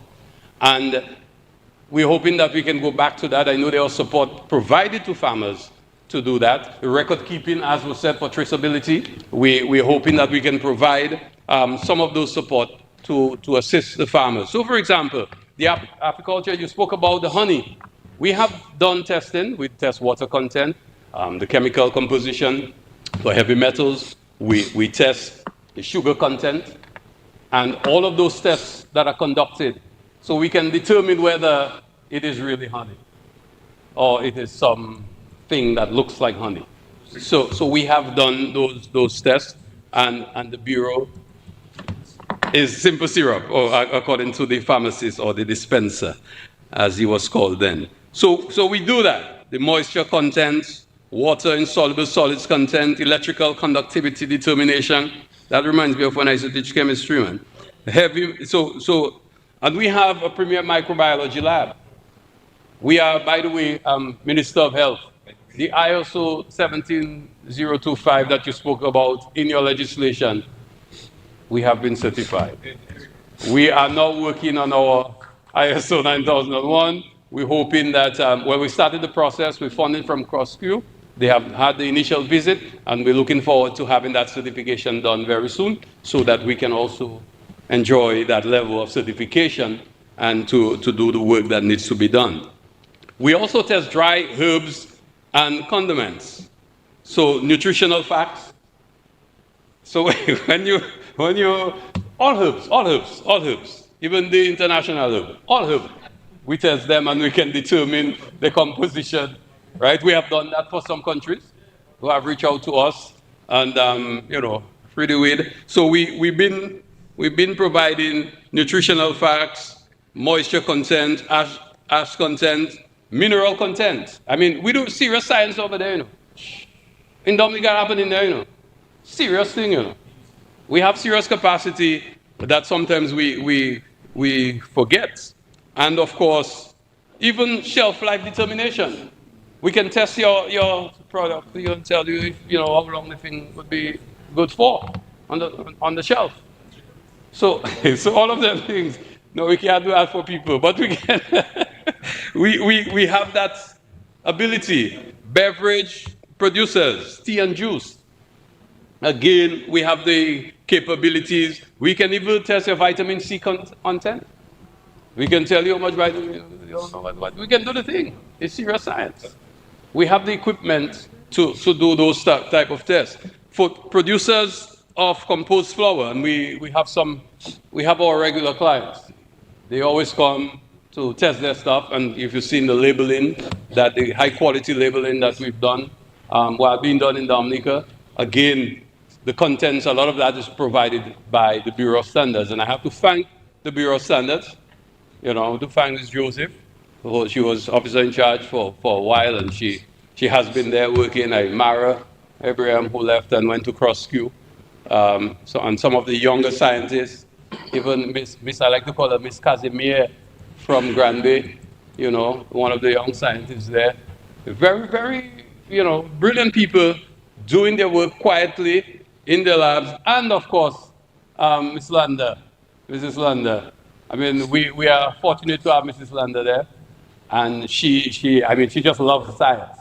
So she has a particular interest in doing the work that she does, and I have to thank her for continued work. And now we have a new director, Dr. Etienne, and I wish her well. I cannot speak to her work yet, but she come highly recommended with great credentials, and I look forward to seeing great things from her. So we provide testing even for coffee producers, people producing confectionaries, cocoa producers, we work with pickled meats and fish producers. So we provide a whole slew of services, testing services, but we can also look at food safety in terms of some of the things we don't want in our food. We can also test that. And we have the capabilities to do that. And like I said, we recently did some tests just on our own interest, and we're hoping that out of that we can come up with recommendations that can be made, some serious recommendations that can be made. And I just want to say that when one considers the regulations and the efforts here to protect life, that's what this is about, is health, safety, protecting lives. But it's also protecting livelihoods. Because if you have a product or produce that gets people sick, your business will cool it. Bankrupt, I think it is. I was just trying. No, I wouldn't say that for journalism. For myself, I was trying to remember what cool is. But it is in the interest of the business person as well. Because you always hear a little rumor somewhere, like the member said a while ago that some people turning their fridge off. That's all you have to just call the person name, that cool, it's either they turn it on or they go out of business, No, because there was a particular place that used to make nice bread, but that was nice, right? That was nice. Or maybe I was only young, other people don't remember. And I remember just starting there, Glowmoon more, and that's it, right? If it just cool, finish. Boy, that was nice, right? So some members don't know what they mean by Glowmoon. Translate. You need to translate that word for sure. No. If I translate that, I kill the thing. That I have no taste again. So I withdraw. Okay. I withdraw. I have no taste again. No, but the truth is sometimes it's important to name and shame repeated offenders. If we know as an agent of the state, then your responsibility is to report and to try to work with that producer, that small business owner. But if somebody is a habitual offender, I would call it, something has to give, because we have to protect lives. We cannot allow people to get sick, because when they get sick, it's hospital, they come in, And when they go to hospital, it's Pararep, they call in, And when they call Pararep, it's Skerrit, we call in, And when they call Skerrit, it's the FS, we call in, Or maybe somewhere else. But our money must pass. So we have also an interest in ensuring that people don't get sick. It is part of our responsibility. And if a small business owner gets offended because you try, you assist, you provide support, and they still continue to violate the law as far as food safety is concerned, then something has to give. And it cannot be people getting sick. It cannot be people getting sick. And that is just some of the hard decisions we have to make. But I will also hasten to say that the state must provide support as far as possible. And sometimes, I don't know, I have this thing, I'm not a germaphobe. Although I always carry thing in my pockets, sanitizer, since before COVID. But it is, for me, I find we have to have more facilities, and literally facilities, where people are selling, where people are congregating, so that we don't have to have all those transfer of germs and bacteria and all of those things that we don't want. We need to also bear that in mind. So while we implementing and enforcing this legislation, we also have to consider a number of things that we as the state need to provide to ensure that we can prevent unsafe food being consumed, especially street vending. We have to look at it. We have to look at it. I don't want to stop the thing. I don't want to stop the thing. I mean, even in some places I was surprised, you go and you see people selling coconut by the road, And not in the nice thing we just put it in a container, they sell the raw thing. You go to Jamaica, you go to, I was in El Salvador the other day, and I saw, so many vendors at the side of the street just selling, coconut water. So we have to bear in mind that there are certain things that we may need to do to support what is also tradition. It's part of our way of life. And that's where people making a living. So we have to consider what can we do to ensure that it is safe and wholesome for consumption. So I think it is a challenge that we may have to consider. And of course, finally, Minister of Health, you have brought to the Parliament 3 pieces of legislation, and I want to thank you for that. They're all very, very important. But there's one thing I noticed in all of them. There is going to be a pretty heavy administrative bill, a cost. Less people think I'm talking about bills, like bill in Parliament. And I remember I went to a place and I told the lady, can I have the bill, please? She told me, no, not bill, I do him now. Okay, but the point is, these things are costly. So we put in more expense on the state to be able to administer those things. And I think we need to also start considering how does the state provide for all of these services in a very effective way. And perhaps it may mean that some of the authorities granted there, and I should say as well, some functions already been performed, environmental health, for example. So how do we ensure that it's greater efficiencies between and across departments of government, that we can have those things being effected without the heavy outlay of cost? So that is also a conversation that needs to be had when we appoint the authorized officers In this case of the lab, we don't have to create a lab. We have a lab already. It's just a matter of utilizing it properly. And we have to get ways to become creative. The same one would say for the medical profession, the nurses and midwives. It seems that there's a heavy outlay, and we have to also become creative to see how we can manage all of this. And perhaps this is a time when we may have to think too of the functions, locations, and operations, and the amalgamation of services so as to reduce overhead. I'm not trying to do the FS work for her, but I just think that it is something that occurred to me when I was reading through all of these pieces of legislation. But I want to thank you and commend you, and thank the AG and the staff of Legal Affairs for the work, the parliamentary drafts people who have done quite a bit of work. I don't know why they're not changing that. They still call it draftsman. I don't know how is man that drafting when it's woman, that I know. You know, so so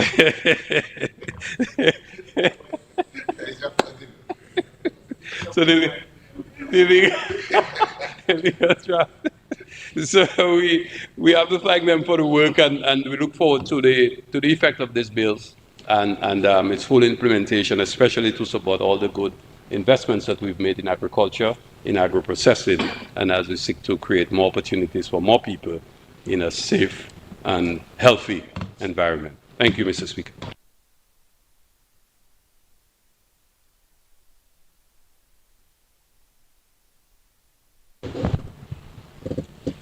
Thank you. Mr. Speaker, so much was said tonight in this debate, I almost don't know where to start. But maybe I can say it's a good thing that I have not had dinners yet, because I think I know all what I should look for before I eat. That is for sure. But Mr. Speaker, I certainly valued the deep and profound discussions that we have had tonight. It is certainly a very important piece of legislation that has been presented to us for debate, discussion, and enactment. I wish to commend in a special way many of the vendors, the restaurateurs, the shop owners and food producers and agro-processors, who for the most part, with our limited legislation that we've had, they have done a pretty good job to thus far, and they must be commended for that. It's really out of good heart and principle that they have gotten us to this place where we continue to produce to a level where the world wants our products and our foods and our offerings, our condiments and so on. We're at that level. And that is why it is important that we intervene at this point as a government to ensure we do what is required to do the necessary and requisite hand-holding, and provide the guidance needed through safer standards, regulations, and so on to get us there to that next step. Mr. Speaker, I said earlier that the quality of food, the standards that we abide to, and so on, will determine the extent at which we trade. And that is certainly important, because I recognize right now, just following the international news and so on, that there are some challenges between the US, for example, and the UK as it relates to trade. For example, there are 70 to 80 pesticides that are permitted in the US that are banned in the UK, and as a result of that, it poses challenges for export between the US and the UK for these particular food items where these pesticides are used. It goes even deeper as to items like chicken in certain US markets, where if it's washed with water that has chlorine, then it does not make it to the UK market. So definitely I'm painting this picture for us to understand the consequences and the effect and influence on trade in terms of our food handling. Mr. Speaker, down to items like, as it relates to health, there's certain fast food joints or producers and chains where in the US market, a large portion is twice the size of what a large portion is in the UK. Because the UK and the Euro markets are much more stringent in terms of safety and regulations, and the requirements in terms of portions and so on. So, Mr. Speaker, for us, this is an important step as we get our products even more ready for export. If we are interested in accessing wider markets, so it's important that we are better adhered and we tethered to these important regulations and this framework. Mr. Speaker, if I ever had a doubt in my mind at any point as to the seriousness of how we govern and how we administer, Mr. Speaker, after having heard this debate today, that is gone and that should be gone completely. Because what you have heard, what you have witnessed, is a government that is serious, that is completely devoted to the management of the affairs of the people of Dominica. Because what which we inherited some 25 years ago was basically a Dominica with hope, a Dominica with tremendous potential. But it required management, it required focus, bringing people together to build systems, procedures, standards, to get people to accept this movement, that hope does not just come from just a dream. It required thinkers to come around the table and to work hard and to convert thoughts into policy and to implement and practice. And what we're witnessing today, after hearing the developments in agriculture, the increase in agro-processing, the numbers in tourism that would have been increased, our population increased by 13% in just a matter of a few days during Carnival. 10,000 people in that period. That is the type of development that is occurring. And after hearing the intervention from Honorable Dr. Henderson, the type of testing, the serious science, the depth of testing, the range and realm of research that occurs at the National Center for Testing and Excellence, I say to myself that maybe it is our humility that's preventing us from speaking louder or telling the world what we have been doing and what we are doing every day. And maybe we need to speak more to reassure the public that we're on the right path, that we're on the right course. And the bills that were presented today, this one specifically, it just ties all of that. Because we are a country, we are a government that has taken our people to the cusp, the nexus of prosperity. And these are the small but yet important elements that are required to take us there and to get us there. We have invested heavily in infrastructure in so many areas. However, we require these frameworks, these legislative reforms to get us there. And that is what we have recognized. When we say as a Labour Party government that all shall eat, we mean all shall eat. And what we really mean is that all must prosper. All shall prosper. And that's why we believe in this hand-holding. We don't just merely let our people go to suffer. We ensure that they make that entire journey, that they toil and we toil with them to ensure that they find that prosperity. Mr. Speaker, this legislation is very important. When I think of the extent of the vending for coconut water, for example, there are many things that I'm concerned about, and many people are concerned about it. When I engage with various stakeholders, I hear things from people like, do they wash the bottles before they pour the coconut water? The constant exposure of the bottles to sunlight. The label is not on there, so I can flash it, to sunlight and the UV rays, the degradation process commences with that. And here you have the introduction of microplastics from the bottles to the water. Constant consumption over a number of years possibly increases the risk of cancer and other ailments. These are the things that we have to guard our people against and safeguard our people from. And this is what this legislation is seeking to do. We've recently met the Honorable Prime Minister invited beekeepers and honey producers and a few agro-pepper producers and planters to a consultation just about 2 weeks ago, recognizing that they have common or mutual challenges and also opportunities, to have that opportunity to speak to them and provide guidance and listen to them and tell them about opportunities where we can make progress together, where we are more efficient in terms of the use of state funds to the benefit of this sector. That type of interaction. That shows, Mr. Speaker, of our interest in this sector. This reform, this legislation is not an attack.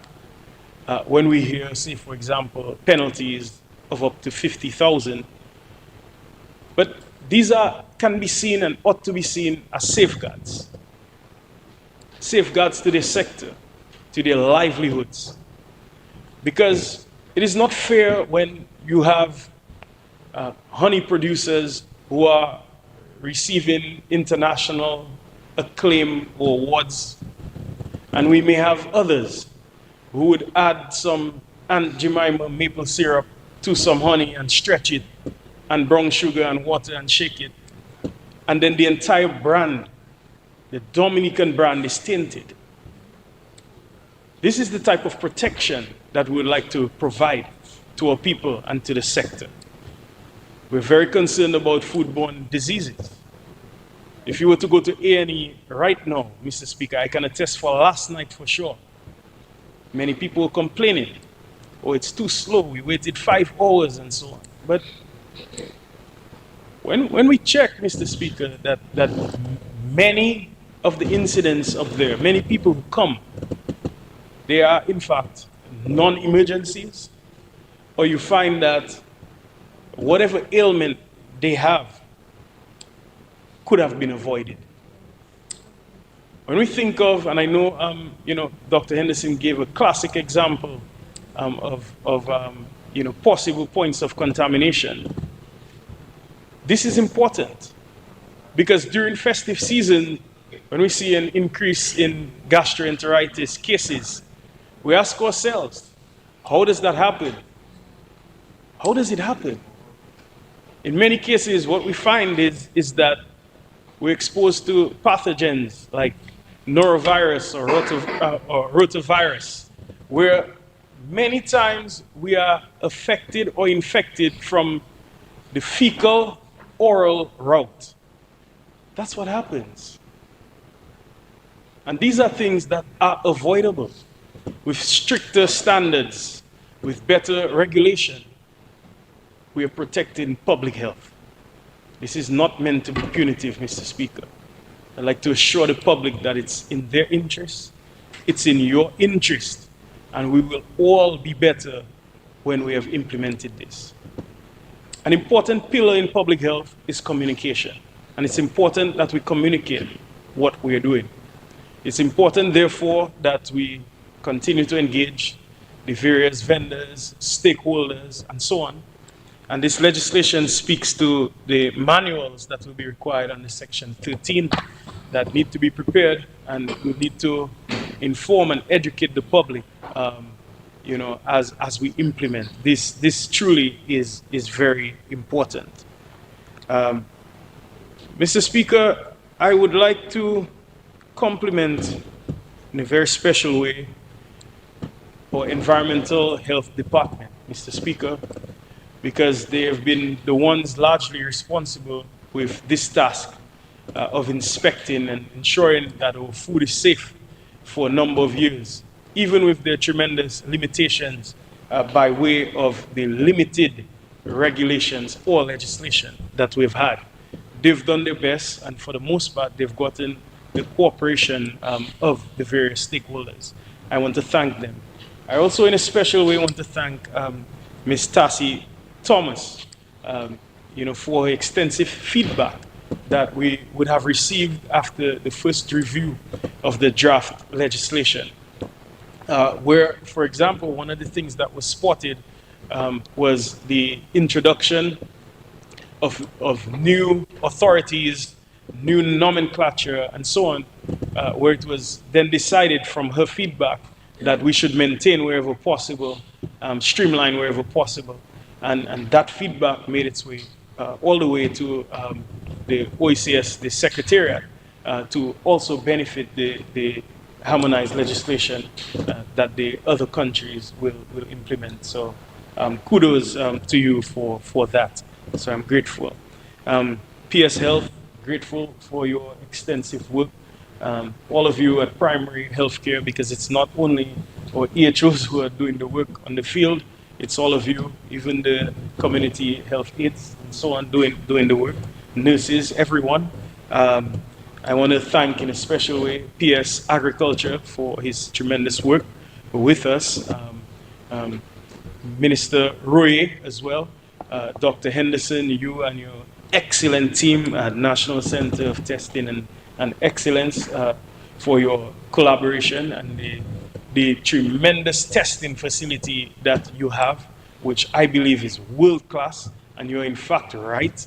We have been testing the herb and other products for various countries. We have been, and countries that have much higher GDPs than us, and that just tells you that we have set ourselves apart in this area for testing, and that is something that deserves high commendation from all of us.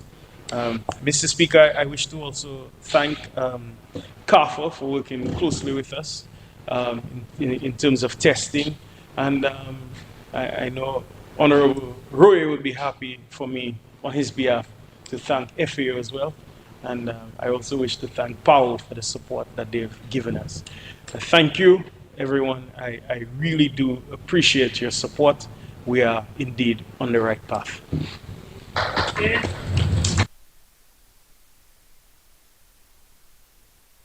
This concludes the debate. It has been moved and seconded that a bill shortly entitled Food Safety Act 2026 be read a second time. Those in favor? Those against? The bill will now be read a second time. Food Safety Act 2026. The bill will now stand committed to a committee of the whole House to be considered clause by clause.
a slash.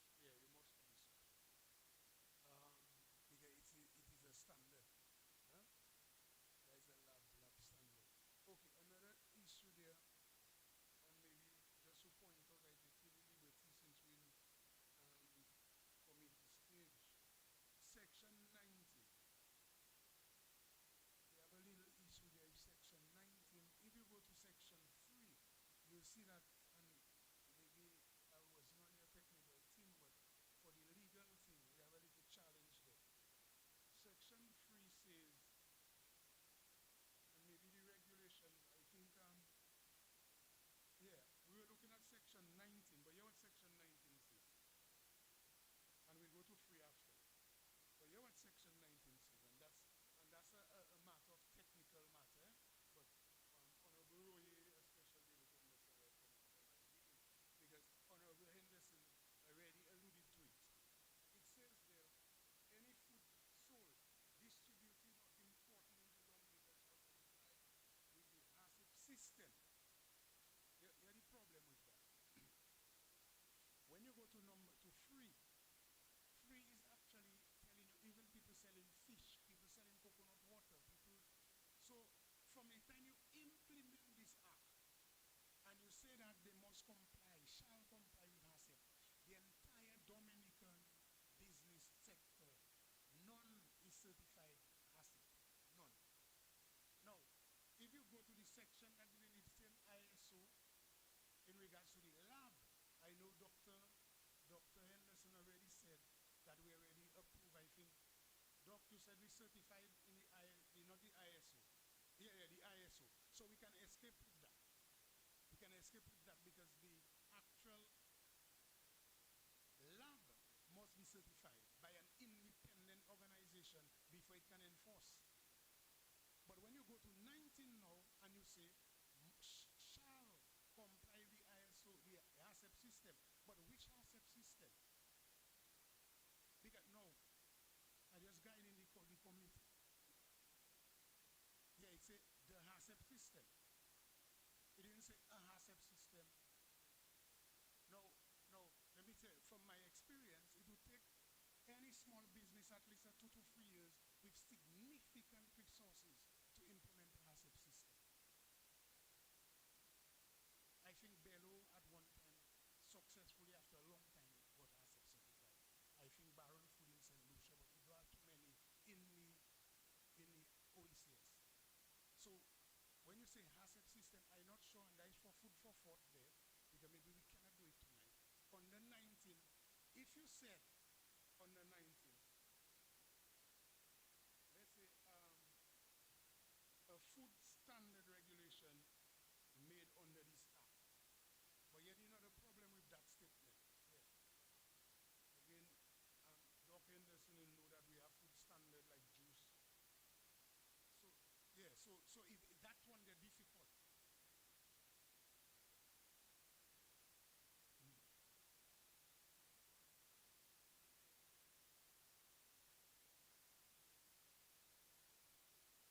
Yeah, but even when you say that, you have to qualify, set by who? Whose food standard?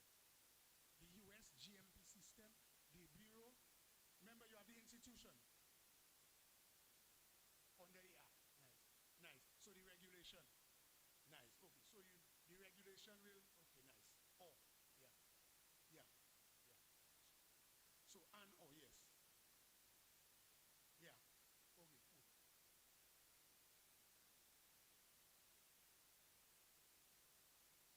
Yeah, because remember you say HACCP, and I'm telling you, yeah. Yes.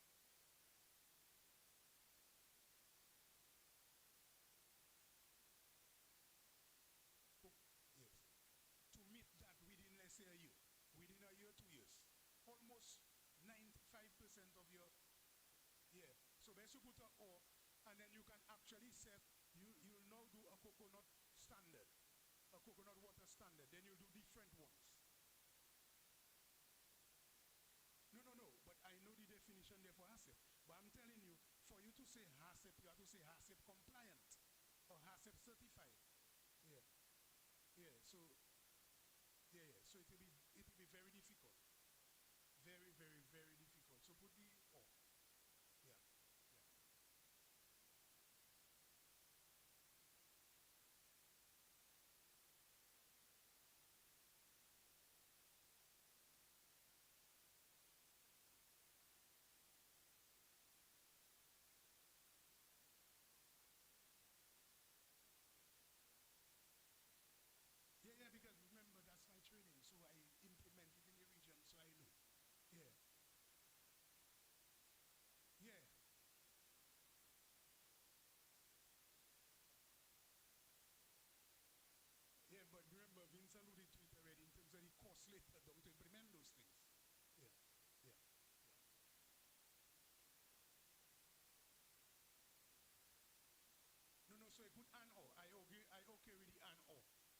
Okay.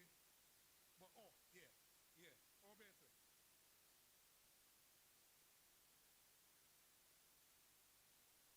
Yeah, yeah, yeah. That would catch it. But still remember we have that is for cabinet. But tough, a lot of resources, a lot of things, a lot of regulation in regards to the different standards. Yeah, it's gonna be tough. Yeah, yeah, yeah. The market will drive it. No, but not necessarily from the time you pass the act is impacting every business in Dominica. Okay, you can make an exception. We didn't put any exception. So if the man, for example, the man that's selling the coconut water by the road, and Dr. Henderson, yeah, Dr. Henderson pointed it out. Because just a simple example, you caught in a coconut and you have the cutlass in the sun for the entire day. Every time you caught it, you put a nice little juice on the cutlass. And then the cutlass is now a contaminant. Now, in real HACCP thing, you'd have to have a proper thing where they can wash it out and sanitize it and come back. So all of them would fail. Yeah. Okay. All right. So we put all, and then we know the hard work that they after. Yeah. Okay, cool. Yeah, yeah, yeah. Yeah. Okay. Yeah. So I'm comfortable with that, Mr. Chair. Yeah. Okay, so we can. So that's my two little comments. I also appreciate industrial engineering knowledge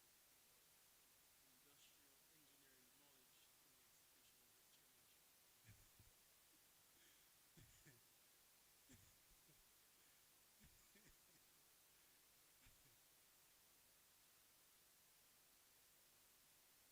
Yeah, yeah, yeah, yeah, yeah, yeah, yeah. Okay, cool. So any other amendments? So for now, we'll just work with that in there.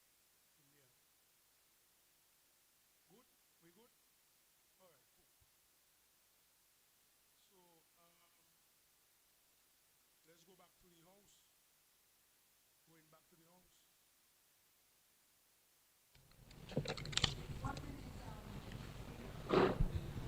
Sorry. Oh, no, no. Sorry. We have moved on for the. Yeah, yeah, sorry. You can put it back. No, no.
so we're going to go for it now with the amendments.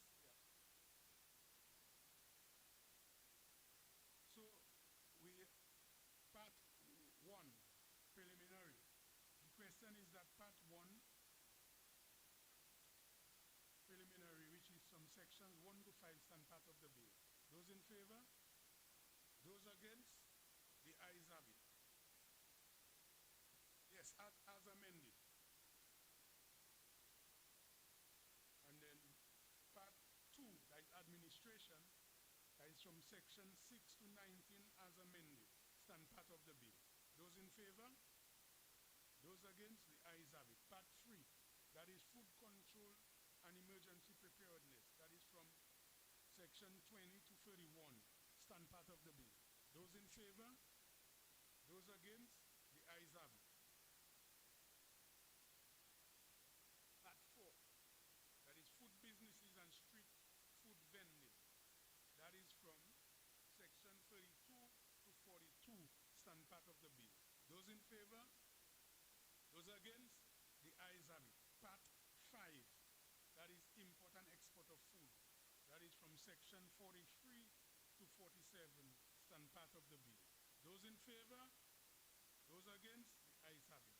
Part 6, that is treatment of goods in free circulation in the economic union area, that is from section 48 to 53, stand part of the bill. Those in favor? Those against? The ayes have it.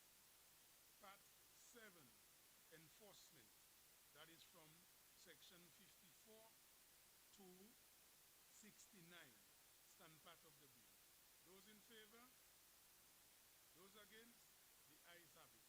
Part 8, that is miscellaneous, that is from section 70 to 76, that stand part of the bill. Those in favor? Those against? The ayes have it. And then from Schedule 1 to Schedule 5, stand part of the bill. Those in favor? Those against? The ayes have it. Okay? So now, we can go now back. Let's meet in the house now. we almost there now. Yes. House resume, and the question is that I do report the bill with minor amendments. After a report that the bill shortly entitled Food Safety Act 2026 passed the committee stage with minor amendments. The question is that the report of the committee on the bill be adopted. Those in favor? Those against? The ayes have it. Mr. Speaker, I move that the bill shortly entitled Food Safety Act 2026 be read a third time and passed. Seconded, Mr. Speaker. It has been moved and seconded that the bill shortly entitled Food Safety Act 2026 be read a third time and passed. Those in favor? Those against? The ayes have it. Food Safety Act 2026. The bill has been read a third time and passed accordingly.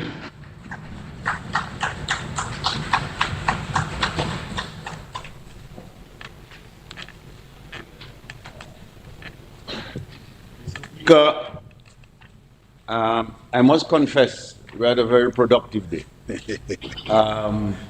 Because we're doing so many things in our country for economic development, but obviously we need legislation to regulate and to guide us while we go through these different measures, these activities that are meant to improve our economic situation here. And I want to extend my commendations to the presenters, Honorable Laville, who had most of the work here today, the Ministry of Health, Honorable Henderson as well, and I also want to express my deepest thanks and appreciation to our public officers, the Financial Secretary, PS Ansem, PS Paul, PS Daly, our Dr. Sentile, Ms. Ravalier, and all the public officers who were there. And all our staff from the Parliament, Mr. James, our two stenographers, so our deepest thanks and appreciation. And obviously all my parliamentary colleagues on both sides of the House, thanks for our deliberations, our participation. I think we did pretty well today. Mr. Speaker, thank you very much as well for your guidance. Most of us parley, as you'd say, as opposed to reading, which pleased you, and we shall continue on that track. And our photographers, our security personnel, I just want to thank everyone for a very productive day we had today. And Mr. Speaker, and on this note, I'd want to adjourn the House sine die. Seconded, Mr. Speaker. Have been moved and seconded that the House be adjourned, sine die. Those in favor? Those against? The ayes have it. House is adjourned, sine die.